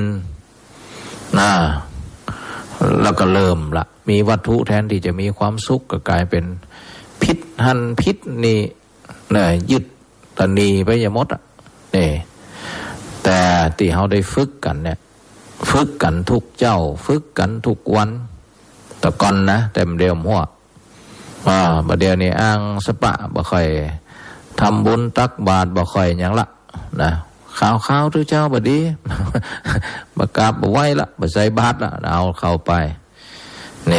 เอาความชั่วของคนอื่นมาเป็นข้ออ้างกันบ่นี่ก็อยากจะวิเคราะห์ประเด็นพวกเนี้ยเนาะศรัทธาญาติโยมว่าสิ่งที่มันเป็นมลพิษว่าทำไมชีวิตของเขาเนี่ยมันไม่เข้มแข็งมันมีแต่เปราะบางนะมีเจออย่างน้อยก็มักจะขุ่นเครื่องมันบ่โปร่งบ่โล่งบ่เบาก็เพราะเอาสะสมสิ่งที่เป็นพิษนะสิ่งที่เป็นพิษอย่างหนึ่งก็คือเขาแบบตั้งรักบ่ได้ตั้งล้ำบ่ได้ก็คือพลังสมาธิของเขาเนี่ยมันน้อยนะพลังแห่งความสงบเนี่ยเพราะเหตุใดก็เพราะมันบ่ได้สะสมเรื่องพวกเนี้ยแต่ก่อนนี่จะเนี่ยอย่างเก็บรายละเอียดเนาะบ่จะนั่งภาวนาสวดมนต์อย่างเดียวนะหมายความว่าแม้แต่เรื่องทำกับข้าวกับปลาอย่างเนี้ยมันเป็นเรื่องของรายละเอียดที่มันเรื่องของสะสมพลังสมาธิกว่าจะได้ใส่บาตรเนี่ยนะเราจัดอาหารเนี่ยเป็นเรื่องของสมาธิที่สะสมเนี่ยหันก่อนมันก็จะเก็บเล็กผสมน้อยมันเหมือนกับเวลาเขาเอาหินเอาทรายหลายขนาดมาใส่ถังไว้น้ำหนักของถังมันจะเพิ่มขึ้นในขันได้อย่างก็แล้วแต่บอกว่าเม็ดใหญ่เม็ดน้อยหรือทรายเม็ดเล็กเม็ดอย่างกระจ่างมันจะเพิ่มน้ำหนักไม่มากก็น้อยถ้าเป็นทรายเนี่ยอาจจะเพิ่มน้ำหนักได้น้อยหนึ่งถ้าหินเต่าหัวแม่มือมันก็น้ำหนักเพิ่มขึ้นมาแหมน้อยหินเต่าลูกกุ้ยนะมันก็น้ำหนักแหมน้อยในขณะที่เขาได้ปรุงอาหารเพื่อจะอันใส่บาตรนี่นะอาจจะสมาธิเต่าอันหัวแม่มือนะเพราะความตั้งใจใส่ใจพวกนี้มันก็เป็นพลังสมาธิเหมือนกันแต่ถ้าเขานั่งภาวนาดูลมลู่ลมเป็นกิจลักษณะพลังพวกนี้มันอาจจะเหมือนลูกกุ้ยนะมันน้ำหนักเหมือนก้อนหินเต่าลูกกุ้ยน้ำหนักอาจจะนักแต่ล้วนแล้วแต่เขาถ้าเพ่งดูว่ากิจกรรมวิถีพุทธเนี่ยประเพณีพวกเนี่ยมันเป็นวิถีไทยวิถีพุทธวิถีธรรมพวกเนี่ยมันล้วนแล้วแต่สะสมพลังพวกนี้นะพลังแห่งสมาธิพอพนีพลังพวกนี้ปุ๊บก็ปรากฏว่าเวลาเขาอยู่ในท่ามกลางของสังคมที่มันเป็นอาหารที่เกี่ยวกับอารมณ์จิตอารมณ์ใจพัฒสาหารวิญญาณอาหารอย่างที่เล่าเนี่ยก็มโนสัญเจตนาอาหารเนี่ยพวกเนี่ยมันก็ถึงแม้มันเป็นพิษนะแต่พลังจิตของเขาที่ถูกสะสมบางคนอาจจะสะสมสถานีเดียวก็คือได้เตรียมอาหารทำบุญใส่บาตรได้สมาธิได้ส่วนหนึ่งละบางคนได้สวดมนต์ด้วยนั่งภาวนาด้วยมันเหมือนก้อนหินได้ 2-3 ก้อนกันนะน้ำหนักมันก็พลังพวกนี้มันก็หนักมันก็จะป้องกันจิตเวลาจะอยู่ในท่ามกลางสังคมบางคนเป็นนี่นะศรัทธาญาติโยมไปถามปู่อุ้ยแม่อุ้ยที่เป็นอายุยืนดูแล้วแววตาผิวดูแววตามีความสุขนะเพราะส่วนใหญ่เปิ้นก็จะมีพลังหมดอ่ะแม่บ่ได้ซีเรียสเนี่ยก็วิเคราะห์ดีๆกับวิถีชีวิตของเปิ้นนี่ก็ใส่บาตรเป็นประจำสวดมนต์ประจำฟังเทศฟังธรรมประจำแล้วก็เดินผ่องนี่ก็กายบริหารเดินผ่องเนี่ยมีส่วนนี่ก็อยากจะวิเคราะห์พวกนี้เนาะเพื่อให้เขาได้เห็นคุณค่าของวิถีชีวิตที่เกี่ยวกับวิถีพุทธที่เขาเคยทำที่ไผ่ทำเป็นประจำก็ยินดีด้วยนะศรัทธาญาติโยมบอกว่าการทำบุญใส่บาตรแล้วก็ตื่นเจ้าเนี่ยคนในบางคนในพระเป็นไปบิณฑบาตเจ้านะบางคนก็เป็นเหตุให้ได้ตื่นเจ้านะพอตื่นเจ้าเนี่ยได้รับแสงแดดได้รับอากาศบริสุทธิ์เจ้านะนี่ก็เป็นเหตุหนึ่งนอกจากพลังจิตที่สะสมทำมาอย่างแบบตั้งใจสะสมพลังสมาธิแล้วก็ยังได้ทางรูปทางเขาเรียกว่ากวลิงกลาหารอาหารเป็นที่เป็นรูปธรรมสภาพอากาศเราเนี่ยมันก็เกื้อกูลเนี่ยมันได้หลายปัจจัยที่เปิ่นจะอายุยืนได้นะเนี่ยเขาหันหรือยังว่าวงจรวิถีที่เกี่ยวกับบุญกับกุศลเนี่ยมันก็จะมักเอื้อพวกเนี้ยนี่อยากจะ หยิบประเด็นเพื่อเขาได้เห็นคุณค่าว่าโอ้ตีครูบาอาจารย์ตีบรรพบุรุษของเขาได้มีวิถีจากอย่างสองอย่างสามอย่างจนให้ลูกให้หลานได้ปฏิบัติแต่ประเดี๋ยวนี้ยังว่าละของเก่าเมาของใหม่มันก็หายไปผ่องละไปผ่องไปเห็นความสำคัญมันก็เลยจะเอียกชีวิตก็ตามยถากรรมเนาะมันบ่ได้กำหนดชะตากรรมด้วยวิธีพวกนี้นะศรัทธาสาธุชนทั้งหลายเดี๋ยวพักเสียงอย่างน้อยลืมบอกเบอร์โทรศัพท์ไปปุ่นนะเดี๋ยวก็สัก3 ทุ่มเกิง3 ทุ่ม 40ปุ่นเนาะเขาก็ได้มาบอกมากล่าวว่าฟังตรงไหนอย่างไรนะวันนี้ได้ฟังที่ไหน ฟังแล้วอยากจะถามอย่างพ่องหรือให้กำลังใจเนาะศรัทธาสาธุชนทั้งหลายเดี๋ยวก็จะมีคติที่อันสั้นๆนะช่วงตีนี่เดี๋ยวบอกโทรศัพท์ก่อนเนอะบางท่านก็บอกว่าอาจารย์ก็บอกค่อยบอกเบอร์บางคนก็ฟังใหม่บางคนก็ฟังเก่าต้องขอสุมาด้วยที่ญาติโยมโทรมาหลายครั้งบางทีก็ลืมเมมจื่อยังผ่องก็ต้องย้ำถามจื่ออยู่ฮะน่ะจะไปน้อยใจเนอะว่าเวลาโทรมาแล้วจำกันมาได้นะแต่บางทีบางคนที่ได้เมมจื่อเมมยังได้หูอยู่มันโชว์เนาะบางคนก็บ่ได้เมมไว้นะก็เบอร์โทรศัพท์086 586 7540นะ086 586 7540เดี๋ยวฟังกันคติสั้นๆติกรรมข่มจากครูบาอาจารย์ถ้าจำประพิธกับของอาจารย์เสถียรพงษ์นะศรัทธาสาธุชนแล้วก็มีคณะทีมของไผ่บ่หัวเปิ่นก็เอามาอ่านเป็นหนังสือเสียงเนาะ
ฏิกูลนี้ เจริญพรเจริญพรเดี๋ยวพระอาจารย์พระอาจารย์เข้ารายการกันเจริญพรได้เจริญพร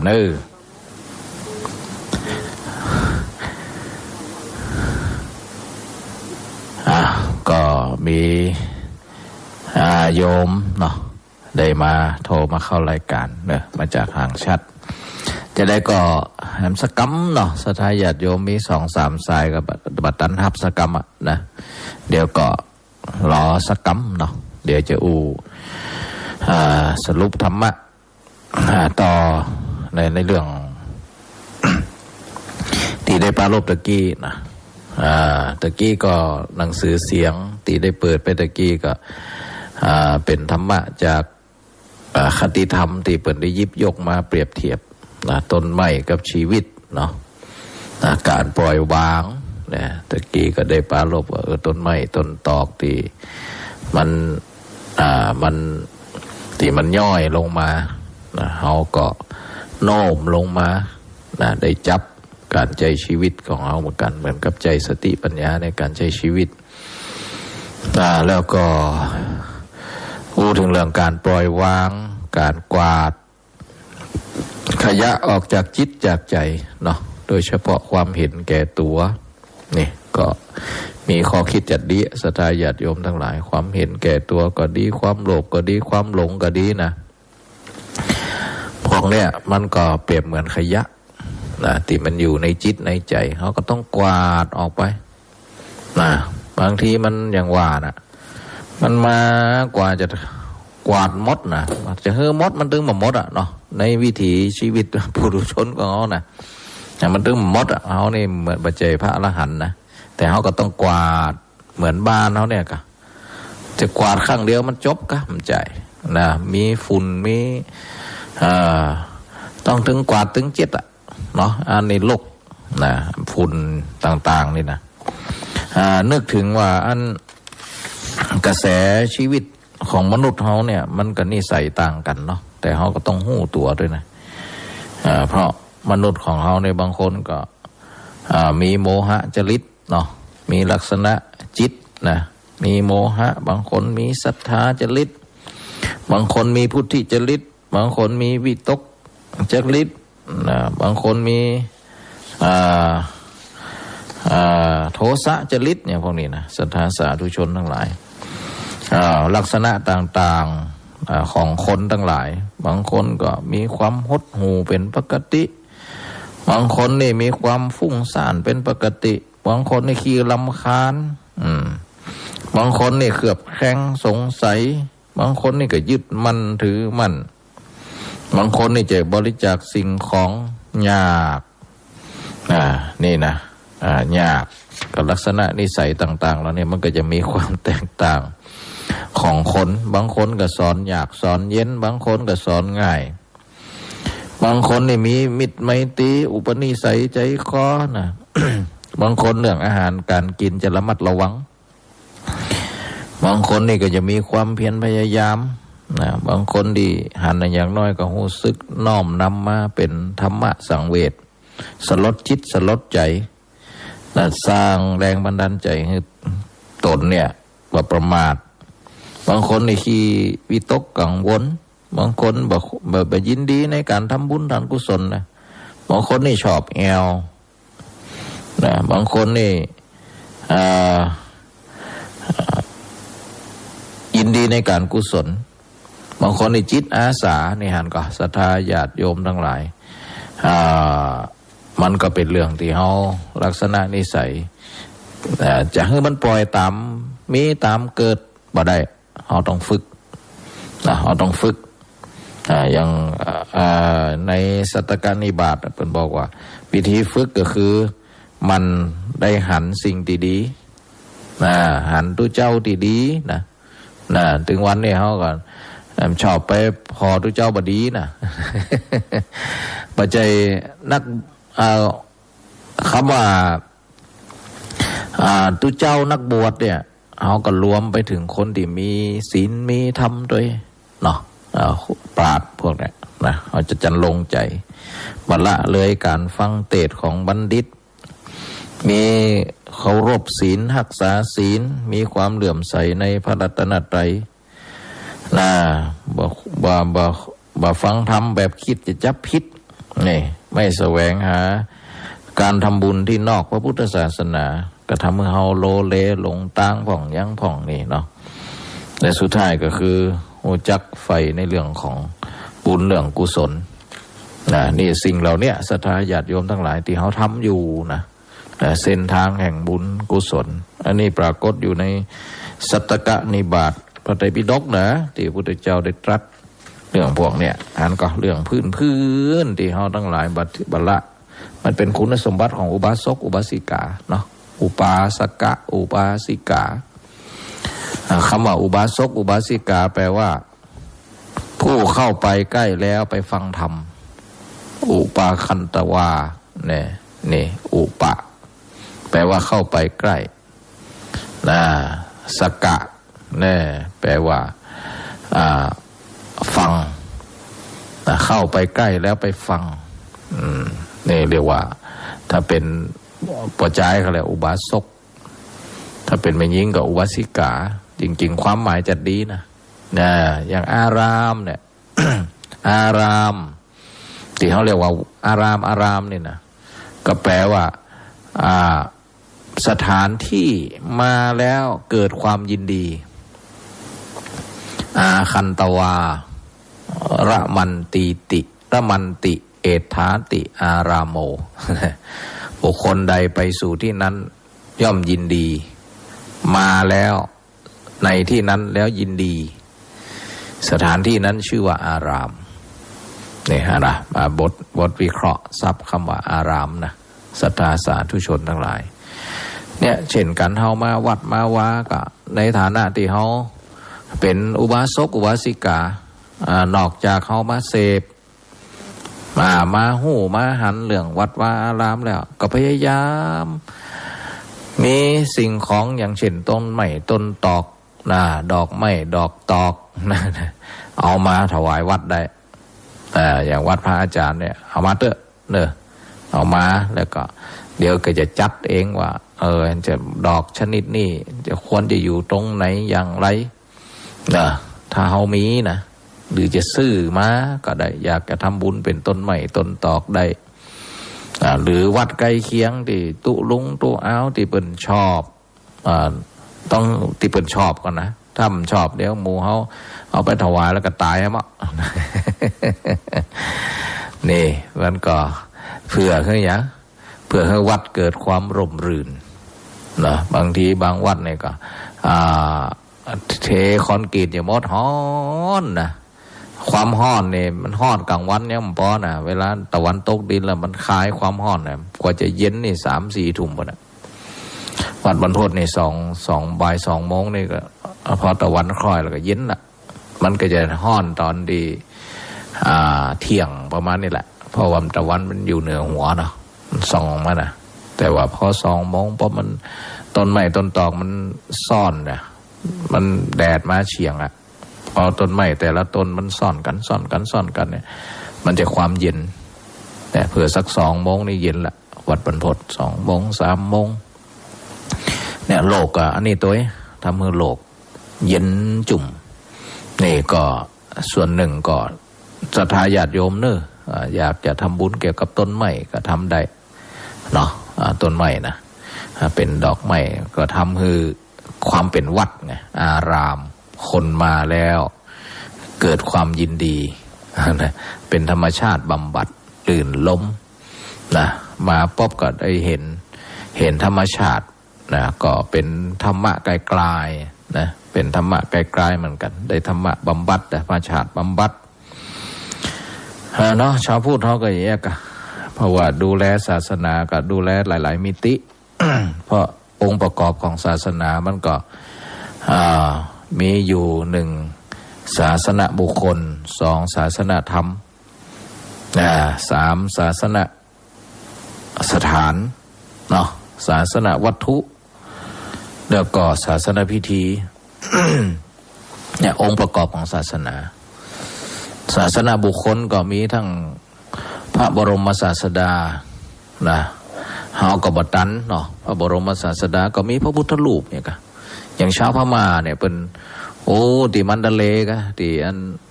พระไมยมุนีนะศรัทธาเนาะตื่นเจ้ามาคนมาสามัคคีกันนะโอ้มาล่างหน้าพระเจ้าอย่างนั้นก็ทำมือคนสมัครสมานสามัคคีเอาศาสนาบุคคลเนี่ยเอาจริงๆเป็นสัญลักษณ์บุคคลนะจริงๆเป็นวัตถุนะศาสนาวัตถุก็ได้แต่ว่าปารภเชื่อมโยงไปถึงศาสนาบุคคลแต่ในเมื่อพระบรมศาสดาก็เป็นหนึ่งในศาสนาบุคคลท่านก็มีพระสงฆ์องค์คเนนอุบาสกอุบาสิกาพวกนี้นะก็เขาก็ต้องดูแลพุทธรูปเนี่ยกันถ้าอู้ในแง่ของจำลองศาสนาบุคคลแล้วก็บวกกับศาสนาวัตถุเนี่ยเขาก็ต้องดูแลนะดูแลเขาเนี่ยบางทีมันก็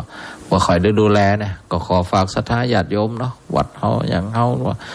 อันก็ต้องไปปรึกษาตุลุงตุอาวนะว่าถ้ามีพลังจิตอาสารวมกับศาสนาบุคคลก็คือเฮาทั้งหลายเนี่ยนะถ้าเกี่ยวกับภิกษุสามเณรเฮาก็อุปถากอุปถัมภ์เปิ้นอยู่ในการศึกษาก็อย่างก็หรือเข้าไปเนี่ยปฏิบัติเปิ้นก็ถามธรรมะ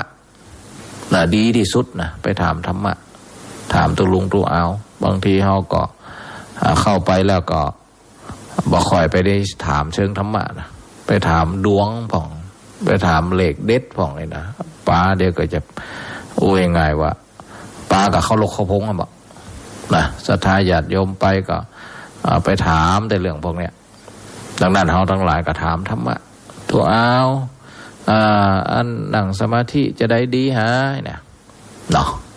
นะบางทีตัวเปิ่นยังตอบมาได้ก็มีปัญหาเขาไม่เป็นเหตุให้เราต้องไปหงุดหงิดนะเขาก็ต้องบริหารจิตกับอารมณ์แต่เขาคิดว่าสิ่งที่เราทำไปนั้นเป็นพลังบวกเปิ่นอาจจะว่าเดี๋ยวลองไปศึกษาพอกอนเนอร์หันก็บางตัวบางคนเปิ่นก็ไปศึกษาลักติพระไตรปิฎกก็บ่มีความผิดเนี่ยไปเจไปด้อยค่าเปิ่นด้อยค่าไปจะถามอีกก็ตอบมาหู้เรื่องมันไม่เป็นเหตุให้เราที่จะต้องขุ่นเคืองแต่เราเห็นละว่าการถามของเรานะเป็นเหตุให้ท่านได้ไปศึกษาคัมภีร์คำสอนของพุทธเจ้านะเพื่อก็จะได้ไปศึกษาบ่อยๆถ้าญาติโยมนะถ้าญาติโยมถามประเด็นตรงนี้บ่อยๆถ้าไปถามเรื่องดวงบ่อยๆเดี๋ยวเพื่อก็จะไปเปิดตำราปะนะไปเสาะอันโหราศาสตร์กันอย่างนี่บางทีนะอยู่ที่เฮาตัวเนาะศาสนาบุคคลนี่นะเฮาถึงชาววัดชาวว่าก็ต้องประคับประคองกันว่าอันไหนที่เป็นแก่นเป็นสารเฮาก็ดูแลพระศาสนาให้มันไปในทิศทางดีๆแล้วศาสนาวัตถุศาสนาสถานขวบไปเลยเนี่ยองค์ประกอบของศาสนาเหมือนกันนะเฮาทั้งหลายก็ทำอยู่เนาะศาสนาวัตถุนี่ก็จะเป็นกุฏิศาสนาสถานก็เป็นเขตพื้นที่วัดก็ยังก็เนาะ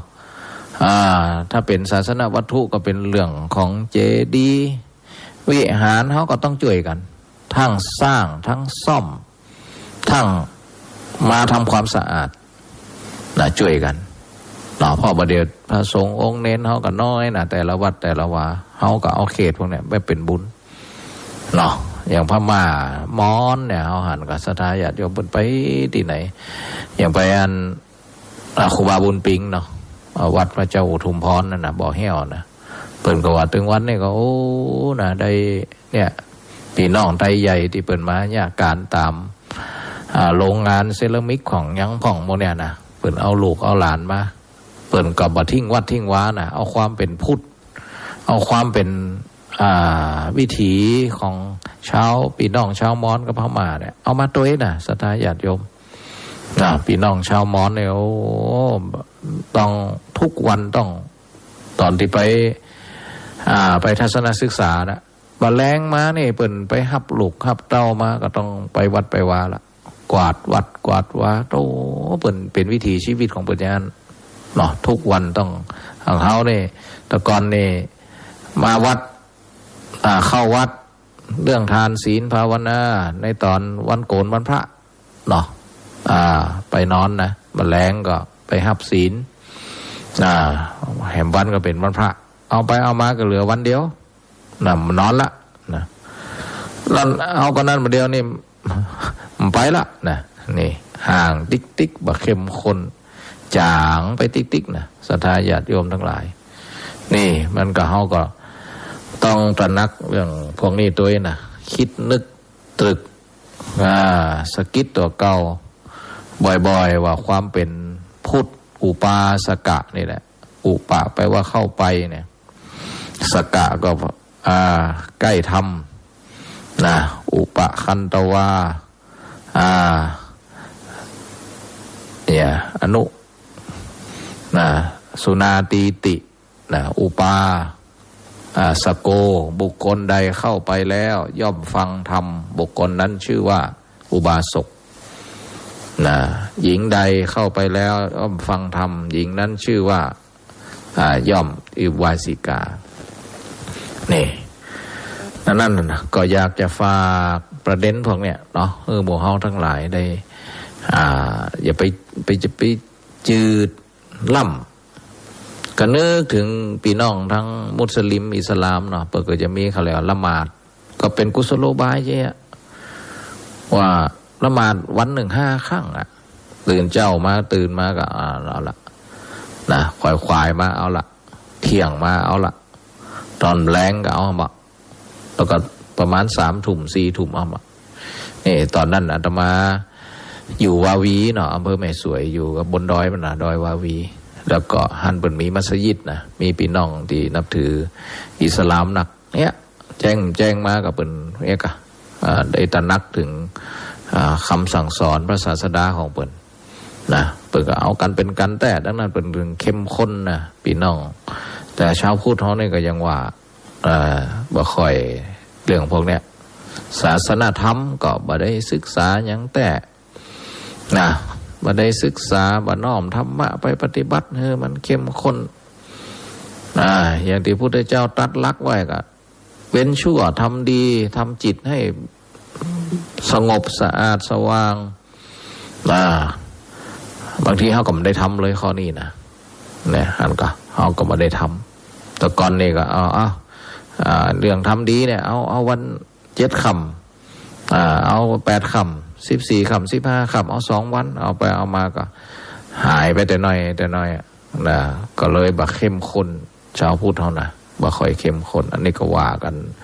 วิเคราะห์ให้กันได้ทราบศรัทธาสาธุชนทั้งหลายก็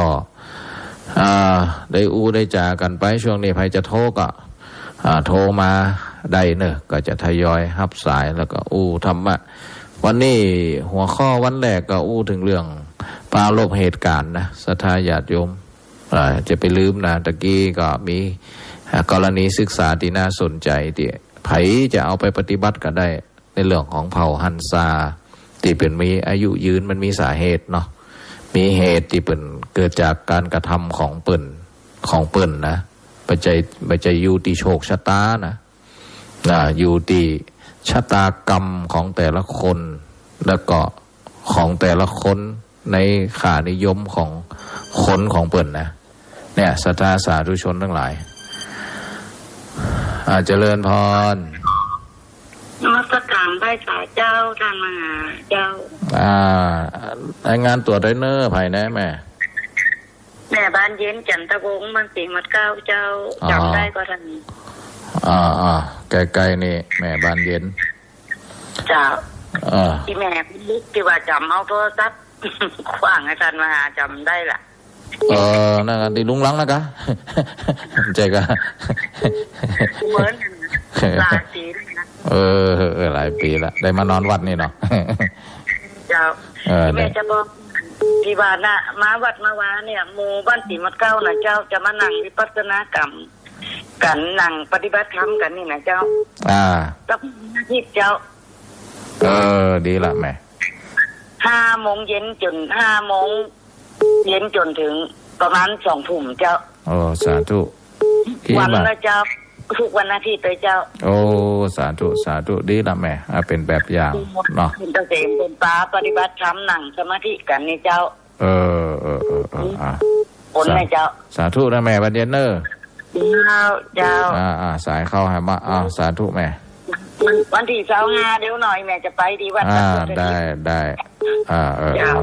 ไปเจอกันนั่นเนาะเจริญพรเนอร์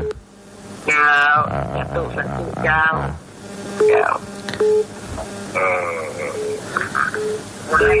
สาธุนะแม่บันเดนเนอร์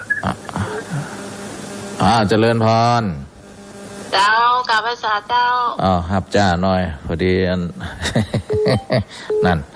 เจริญพรไทยนะเจ้าแม่คำนวณบ้านดินดำตำบลเจซ่อนเจ้าอำเภอเมืองปานเจ้าเจซ่อนอากาศดีอยู่ก้าเจซ่อนนี่ฮะเจ้ามาคืนหนาวเจ้ามาแล้วกับมาวันฮ้อนแม่นะอากาศยังดีอยู่ทั้งปุ่นนะปุ่นมีธรรมชาติเจ้าเจริญพรนะแม่เนอเจ้าสายเข้าแฮมเข้าไปเจริญพรครับนมัสการเจ้า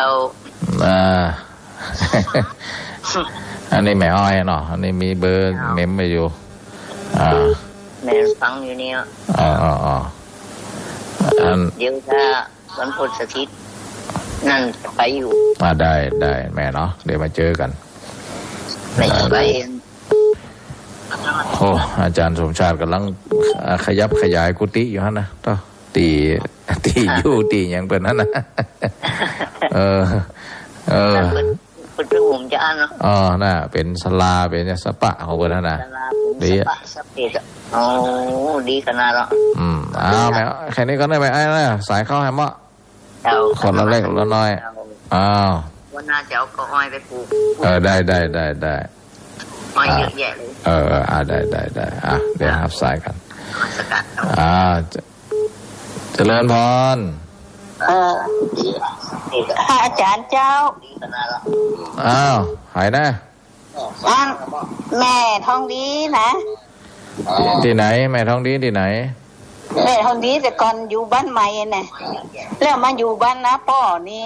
โทรหาอาจารย์ว่าได้ยินเสียงเปิ้นแล้วแม่แล้วมาอยู่น้าป้อมาอยู่ได้ลูกได้หลานกะเจ้าก็ดีละก็ว่าโทรได้ยินเสียงเปิ้นเสียงพระอาจารย์นี่แล้วก็ไปมาก็จะได้หรือว่ามาอยู่เพ่เป็นรักอยู่นาป้อเพ่เป็นรักล่ะรักเจ้าทำบุญตัวเองมาหัวจะเอาส่งไปจะได้นะเดี๋ยวโอกาสดีๆเดี๋ยวจะบอกเลขบัญชีกองทุนเถอะเนาะเจ้าวันนี้มันได้เตรียมเจ้าเจริญพรแม่นี่แม่ก็เนิ่มแม่เนอเอาอายุเจ้าบุญน่ะ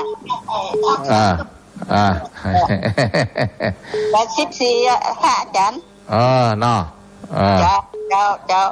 เจริญพรเนอเจ้าโอ้ศรัทธาตั้งบันใหม่นะเจ้าแม่ก็ลืมอีกอะแม่ทองดีประเด็นขึ้นไหมแม่ทองดีเจริญเอาจักอันที่ว่าหัวของย้ายทองดีนี่เป็นครูสวัสดิ์เปอร์เซ็นต์มูลนะแต่ตอนนะแล้วเราเสียไปแล้วย้ายกลับมาอยู่ตัวลูกเท่เจ้าเดี๋ยววันหลังก็มาเนาะบอกขอป้ามาแอววัดบรรพตก็ได้วัดบรรพตวัดบรรพตเพ่อยู่ใกล้ๆหลังสารกลางใหม่เพ่ว่างๆกับเราออนป้ามาแอวก็ได้เจ้าย้ายกับฟังตึงวันอะฟังวิทยุนะเจ้าฟังตึงวันอะตึงดีละแม่ดีละเนาะเจริญพรเนอเจ้าเจริญพรเจริญพรเจ้าสุขนี้อาจารย์หับจ้าน้อยเนอสถาญาติโยมบางทีสายเข้าภาษาเจ้าแม่สมบูรณ์บ้านไหลศิลาของเจ้าเจริญพรแม่สมบูรณ์เจ้าได้ยินเสียงอาจารย์ ได้ยินเสียงเพลงคันแรกอันนี้แปลกๆอาจารย์ให้ส่งมาให้นั่นแหละเพลงครั้งแรกนั่นนะเพลงธรรมะเจ้าแล้วก็บอกพระอาจารย์เขาจะมาวันเนี้ยนี่แหละเพลงมันเหมือนกัน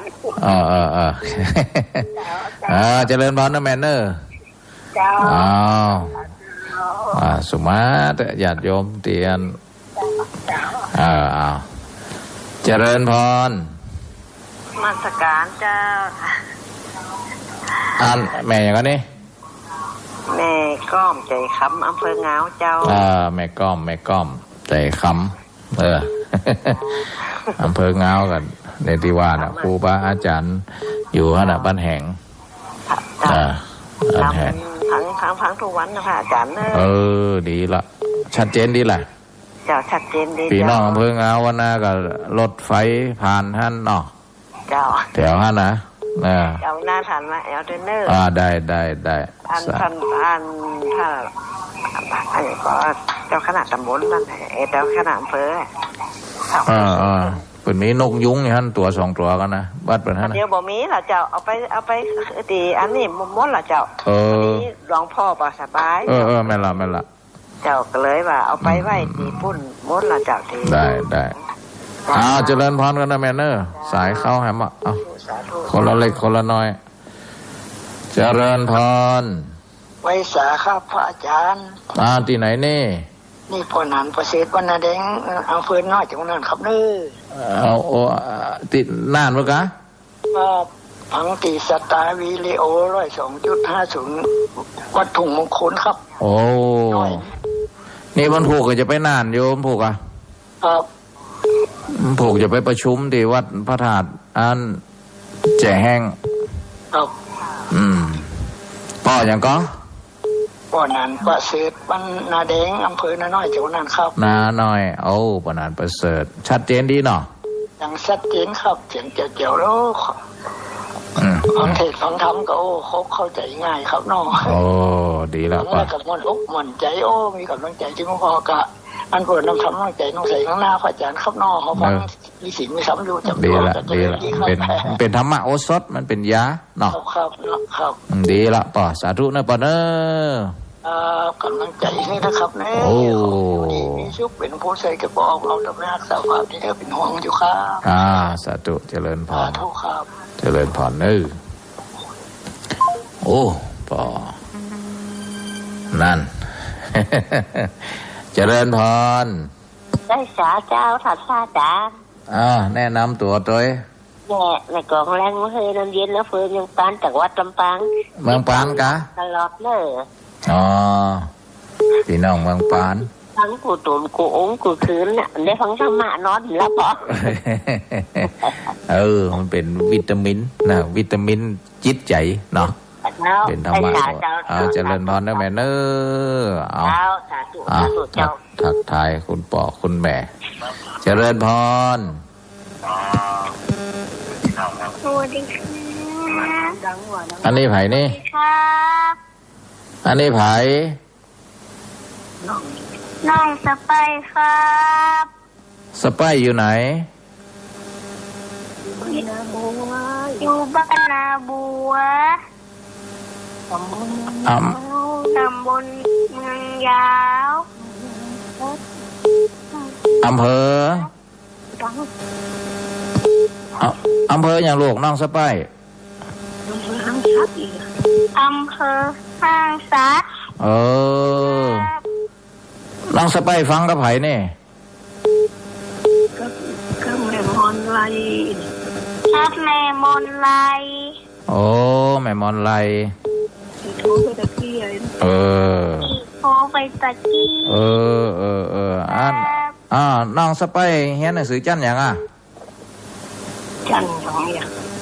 จันป.1 ถ้าแปลจะขึ้นป.2 ตอนนี้ปิดเทอมแล้วเป็นเด็กดีนะลูกเนาะเป็นเด็กดีนะเดี๋ยวว่างๆพายายไลมาวัดบรรพตครับผมอนุโมทนาละอ่อนน้องแม่มน ดีละลูกสุดยอดเป็นเด็กดีนะ สวัสดีค่ะ เจริญพรเป็นกำลังใจให้เด็กดีเด็กเอ๋ยเด็กดีมีความเคารพนอบน้อมผู้ใหญ่จิตใจอ่อนโยนไม่ซนไม่ดื้อนี่คือเด็กดีนะเจริญพรเจ้าสาธุเจ้า รายงานตัวไผ่แน่ แม่น้อมตาจางเจ้า แม่น้อมตาจ้าง เจ้าเต้งจดเบอร์โทรไม่ได้ก็ไม่ได้เจ้า โอ้คนนี้ได้แล้วเนาะ เดี๋ยวนี้ได้แล้ว ฟังถึงวันเด้อสาธุสาธุเนาะธรรมะโอสถอาหารจิตอาหารใจต้องถึงวันน่ะใจเจ้าสบายดีเนาะแม่เนาะสบายดีปวดหัวเข่าอย่างเดียวเป็นเนี้ยอยู่ได้ไผ่ประเดี๋ยวนี้อยู่ได้หลาน เอาต้องอนุโมทนาเนาะยายเนอมีสุขภาพแข็งแรงเนาะเจ้าเจริญพรเนอเอาเบอร์เข้าแฮมเจริญพรเจริญพรนั่นหายไปเนี่ยเจริญพรฮัลโหล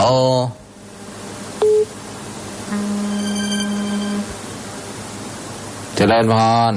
ไม่สาเจ้าอาจารย์แนะนำตัวได้เนอเพราะบัดได้เม้มจื่อไว้บ้านนี้เจ้าบ้านห้วยฮีนี่กะเจ้าฟังชัดดีเนาะเจ้าชัดเจนดีเจ้าอยู่ได้ไผ่ประเดี๋ยวนี้อยู่คนเดียวเจ้าแล้วก็ญาติลูกหลานก็อยู่ใกล้ๆหั่นแหละอยู่เจ้าไปอยู่กลางจังหวัดคุณเจ้าต้องดูตีน้องอยู่เจ้าดีละแม่พระอาจารย์ก็อยู่คนเดียวน่ะนะเจ้าอยู่คนเดียวได้7 ปีแล้วเจ้าแม่พระอาจารย์นี่เป็น10-20 ปีแล้วกันฮะเอาเป็นกำลังใจให้นะแม่เนอะอาจารย์เป็นกำลังใจให้นะแม่เจ้าสายเข้าหามาคนละน้อยเจ้าไว้สาเจ้าเจริญพรนี่เจริญพรเจ้าไว้สาเจ้าแนะนำตัวด้วยแม่นางข้าวไม้เวียงว่าเป้าให้เจ้าชัดเจนดีกว่าชัดเจนดีเจ้า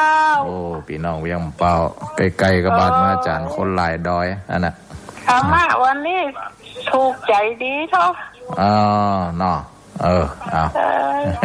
สมัยแม่นอนแม่นอนวัดนะเปิ่นไป2 คืนนะแม่ได้ไปคืนเดียวนะแม่ก็ถือศีลยังเปิ่นนั่นเนาะแต่ก่อนเอา8เปิดไป2 คืนแล้วเนาะแม่นแต่ก่อนแม่ไปคืนเดียวแม่ก็ต้อยเปิ่นนั่นเนาะแต่ก่อน2 คืนน่ะแต่ก่อนเจ้าแต่ก่อนนั้นอ่อนมันมีใครทับอาหารที่เราอ่อนนะเจ้าเดี๋ยวมันจางไปเนาะแต่ก่อนมันนอนแล้วหัวจนหัวตีนกันเนอะสุมาเด้อแต่ก่อนมันมีบททดสอบบทสะสมบุญบารมีจีเอาเขตวัดเดียวนี่มีเสี่ยงหมูหล่นเท่าไปนะแม่เขียนนั่นแม่ล่างศีล8คือเขานะไปพิมพ์มาแจกจะมาเอาใครมาเอาสักคนน่ะเดี๋ยวสมัยมีใครนอนเนาะตามยุคกันนะเฮาว่าตามไม่อะแต่ว่าเฮาก็ได้เห็นธรรมะเฮาก็จบดีอยู่คิดหาแต่ก่อนนี่แม่จะได้อยู่เหรอได้เจริญพรนะแม่สายเข้าแฮมะคนละเล็กละน้อยเจ้าสาธุคือกำลังใจเนอะเจริญพรแม่เจ้าสาธุเบี้ยงป่าเป่าบุญนะศรัทธาญาติโยมก็ต้องขอบคุณสายบางสายก็ได้ฮับก็มีมันได้ฮับก็มีต้องสู่มาอภัยนะดู6 สายมันได้ฮับบางทีก็ป้าอุ้ยแม่อุ้ยศรัทธาญาติโยมก็อยากจะเล่าสิ่งดีๆเนาะศรัทธาสาธุชนทั้งหลาย ก็บ่เป็นหยังนะเขาก็ได้มองบางอย่างเนี่ยเหนือการควบคุมเขาก็มองแบบเข้าใจเนาะมองแบบเข้าใจเขาก็นั่งลับตานึกถึงตอนที่พระพุทธองค์เนาะไปอ่านพุทธประวัติก็อ่านพระไตรปิฎกก็นะก็ในท่ามกลางของคนต่างๆเนี่ยก็พระพุทธองค์ก็เลือกสอนนะก็บ่ได้ไปต้องคือทุกคนจะมาหาพุทธองค์ว่าเป็นของดีเนอะจะบังคับก็บ่ได้เนาะต้องเลือกดังนั้นพระพุทธองค์เนี่ยก็เจ้ามาก็เขาเรียกว่าส่งข่ายคือพยานเนาะส่งข่ายก็เรียกว่าตรวจดูสัตว์โลกใครมีบุญก็อยู่ในข่ายคือพยานพระองค์ก็ไปโปรดนะบอกว่าคนนั่นจะเป็นจะได้นะอยากจนบางทีก็ไปประทับนิ่งอยู่คนทั้งหลายก็ไปเฝ้าเมื่อไรพระพุทธองค์ก็จะเตดบัดเตดสักเตี่ยนะเพราะบางทีก็รอคนคนเดียวนะบางทีก็รอคนเลี้ยงงัวบางคนก็รอที่ดาช่างหูกเนี่ยเคยมีเรื่องราวพวกเนี้ยเนาะดังนั้นก็มนุษย์เขาก็เหมือนกันนะจะคือเจริญสุขเจริญสีฟังอยู่เนอะพอสมควรมันบอกขอเนอะรับโอ้สักเลี้ยงปอเป้านี่มีสักสองคนนั่นนะนากาบนบัดโฮก็มีวันก็ว่าตกกั้นเต็กในกระดาษแหละสายเข้านักกระดาษตรงนี้เทวดานักไปเทวบุตรมีคนเดียวเวียนยะอ้าวมาคนมันบอกขอเนี่ยมันดึงเต้นตลอดอ้าวกำลังใจท่านอาจารย์เนาะจะมีก่อนให้ถามมาได้เจอตัวกันมันจะได้เจอก่อนตัวสักเดียวได้ยินแต่เสียงเลยเจริญพรเจ้ากราบไหว้เจ้าแม่บุญไลภูมิพีเมืองเป้าเนอะเจ้าโอ้เมืองเป้าปุ่นพี่น้องเมืองเป้าเจ้าฟังชัดเจนดีเจ้าเจริญพรเน้อเจ้าวันใดไม่ได้ฟังนี่ตึ้งมันรับเลยแหละดีละเป็นอาจารย์สันเจตึงมหาสมศาสตร์ตะคืนเป็นธรรมะมีโอกาสจะได้ไปแอลเมืองเป้าปุ่นนะเจ้ามหาสมศาสตร์เพิ่นมาแอลหาเพิ่นบ้านเจ้าแล้วหรอที่เปิดตอนเดินทุดงปีแล้วอันนี้ก็จะโอนวันศุกร์จะได้โอนสตางค์ไปจ่วยบนเปลงกันนั่นน่ะต่อฮันดิติกเจ้าเนี่ยเป็นสลาถึงวันเก่งเนาะน่ะก็ดีละน่ะดีเจ้าก็จานกุยถึงวันนะพระอาจารย์จานกุยดีทำให้มันมือได้เคลื่อนไหวมาอยู่คนเดียวเนี่ยเปิดบอกว่าคนที่ได้มือเคลื่อนไหวเนี่ยมันทำให้เขาเรียกว่าบ่ค่อยเป็นอัลไซเมอร์นะเพราะมือนี่มันระบบมือเนี่ยมันกระตุ้นสมองตลอดนี่แหละแม่บางคนอาจารย์สมจัดอันถ่ายโหบไปเตี้ยอาจารย์เสน่ห์นั่งพอจานกุยมีโอกาสเดี๋ยวอย่าไปก็มหาสมชาติอย่าไปแอลเนาะไม่แอลด้วยมหาสมชาติเนอะได้เจริญพรนะแม่เนอะไว้จัดเจ้าเจริญพรเจ้ากำลังใจเจริญพรเลยเจริญพรครับโหลครับไฟสาขันจันครับที่ไหนเน่อันนี้อำเภอเป้าครับอำเภอเป้าเหมือนกันครับอำเภอเป้าครับโทรยากขนาดกว่าจะติดได้ฟังสัตว์เจนดีขนาดฟังม่วนขนาดครับแหละอันนี้วันไหนถ้าผมไม่ได้ฟังนี่ผมนอนไม่หลับแล้วครับอันนี้ปล่อยอย่างนี้ก็พ้นกันทะเลียนอำเภอเป้าครับตำบลเวียงเลยครับก็พ้นล่ะไอ้เด็กที่ได้ยินเสียงว่าตำบลนั้นหนองอย่างเหรอตำบลหนองประมาณนะครับแล้วประเด็นนี้ตำบลเวียงครับเขตที่ต่อกันนะครับสาธุครับผมฟังกูคืนนะครับโอ้สุดยอดดีละครับไปสาครับเจริญพรเนอร์ปอเนอร์ไปสาครับสาธุนี่แหละเสียงธรรมที่เขาช่วยกันนะครูบาอาจารย์ศรัทธาญาติโยมได้ประคับประคองสถานีขื่นสีขาวของเขาเนี่ยนะ เอื้อเกื้อต่ออันพี่น้องเนาะยุคนี้นะยุคนี้เอาก็ได้ธรรมะจะรับจะนอนก็มีธรรมะจะอยู่นะตีโทก็มีบะโทก็นักนะศรัทธาญาติโยมบางทีเปิดก็กดเหล็กลำบากกดถอดเหล็กลำบากนะนี่ธรรมะดูก็จะหมดเวลาแล้วนะศรัทธาสาธุชนวันนี้ก็ได้ปรารภธรรมะเกี่ยวกับสุขภาพเนาะดังนั้นเฮาทั้งหลายถึงแม้จะอยู่ในท่ามกลางของสังคมยุคนี้มันยุคอาจจะดูแล้วก็อย่างกระเสื่อมกระสุดไปเนาะเรื่องเปิ้นยังว่านะเปิ้นว่าอย่างก็มีสุภาษิตเป็นปริศนาทองคำไร้ค่าปฏิมาเป็นแค่ปูนนะกากเกลื่อนเพิ่มพูนพระพิรุณซบเซานะหมายความว่าทองคำไร้ค่าก็คือไม่ได้หมายถึงทองที่มันแป้งทั้งวันนี่นะมีค่าอยู่ทองคำไร้ค่าก็คือทองพระธรรมคำสอนนะเอาทั้งหลายก็ไม่ได้ใส่ใจปฏิมาเป็นแค่กากปูนก็คือไม่ได้กราบได้ไหวไม่ได้เอาพุทธเจ้ามาเป็นแรงบันดาลใจกากเกลื่อนมันเพิ่มพูนก็คือความชั่วเนาะโอ้หมดเวลาแล้วเนอะศรัทธาเอาละวันนี้ก็ได้มามาจากอาตมาภาพพระมหานพดลสุวรรณเมธีวัดบรรพตสถิตนะเจ้าคณะอำเภอวังเหนือได้มาจัดรายการนะทุกวันพุธ20:00 นถึง 4:00 นต้องขอกราบขอบพระคุณครูบาอาจารย์นะพระวิทยากรธรรมะที่จัดรายการในคลื่นสีขาวเพื่อชาวประชาทุกรูปแล้วก็เจริญพรศรัทธาญาติโยมเนาะขอเราทั้งหลายได้อยู่ดีมีสุขอยู่เย็นเป็นสุขสมบูรณ์พูนสุขทุกท่านทุกคนเถิด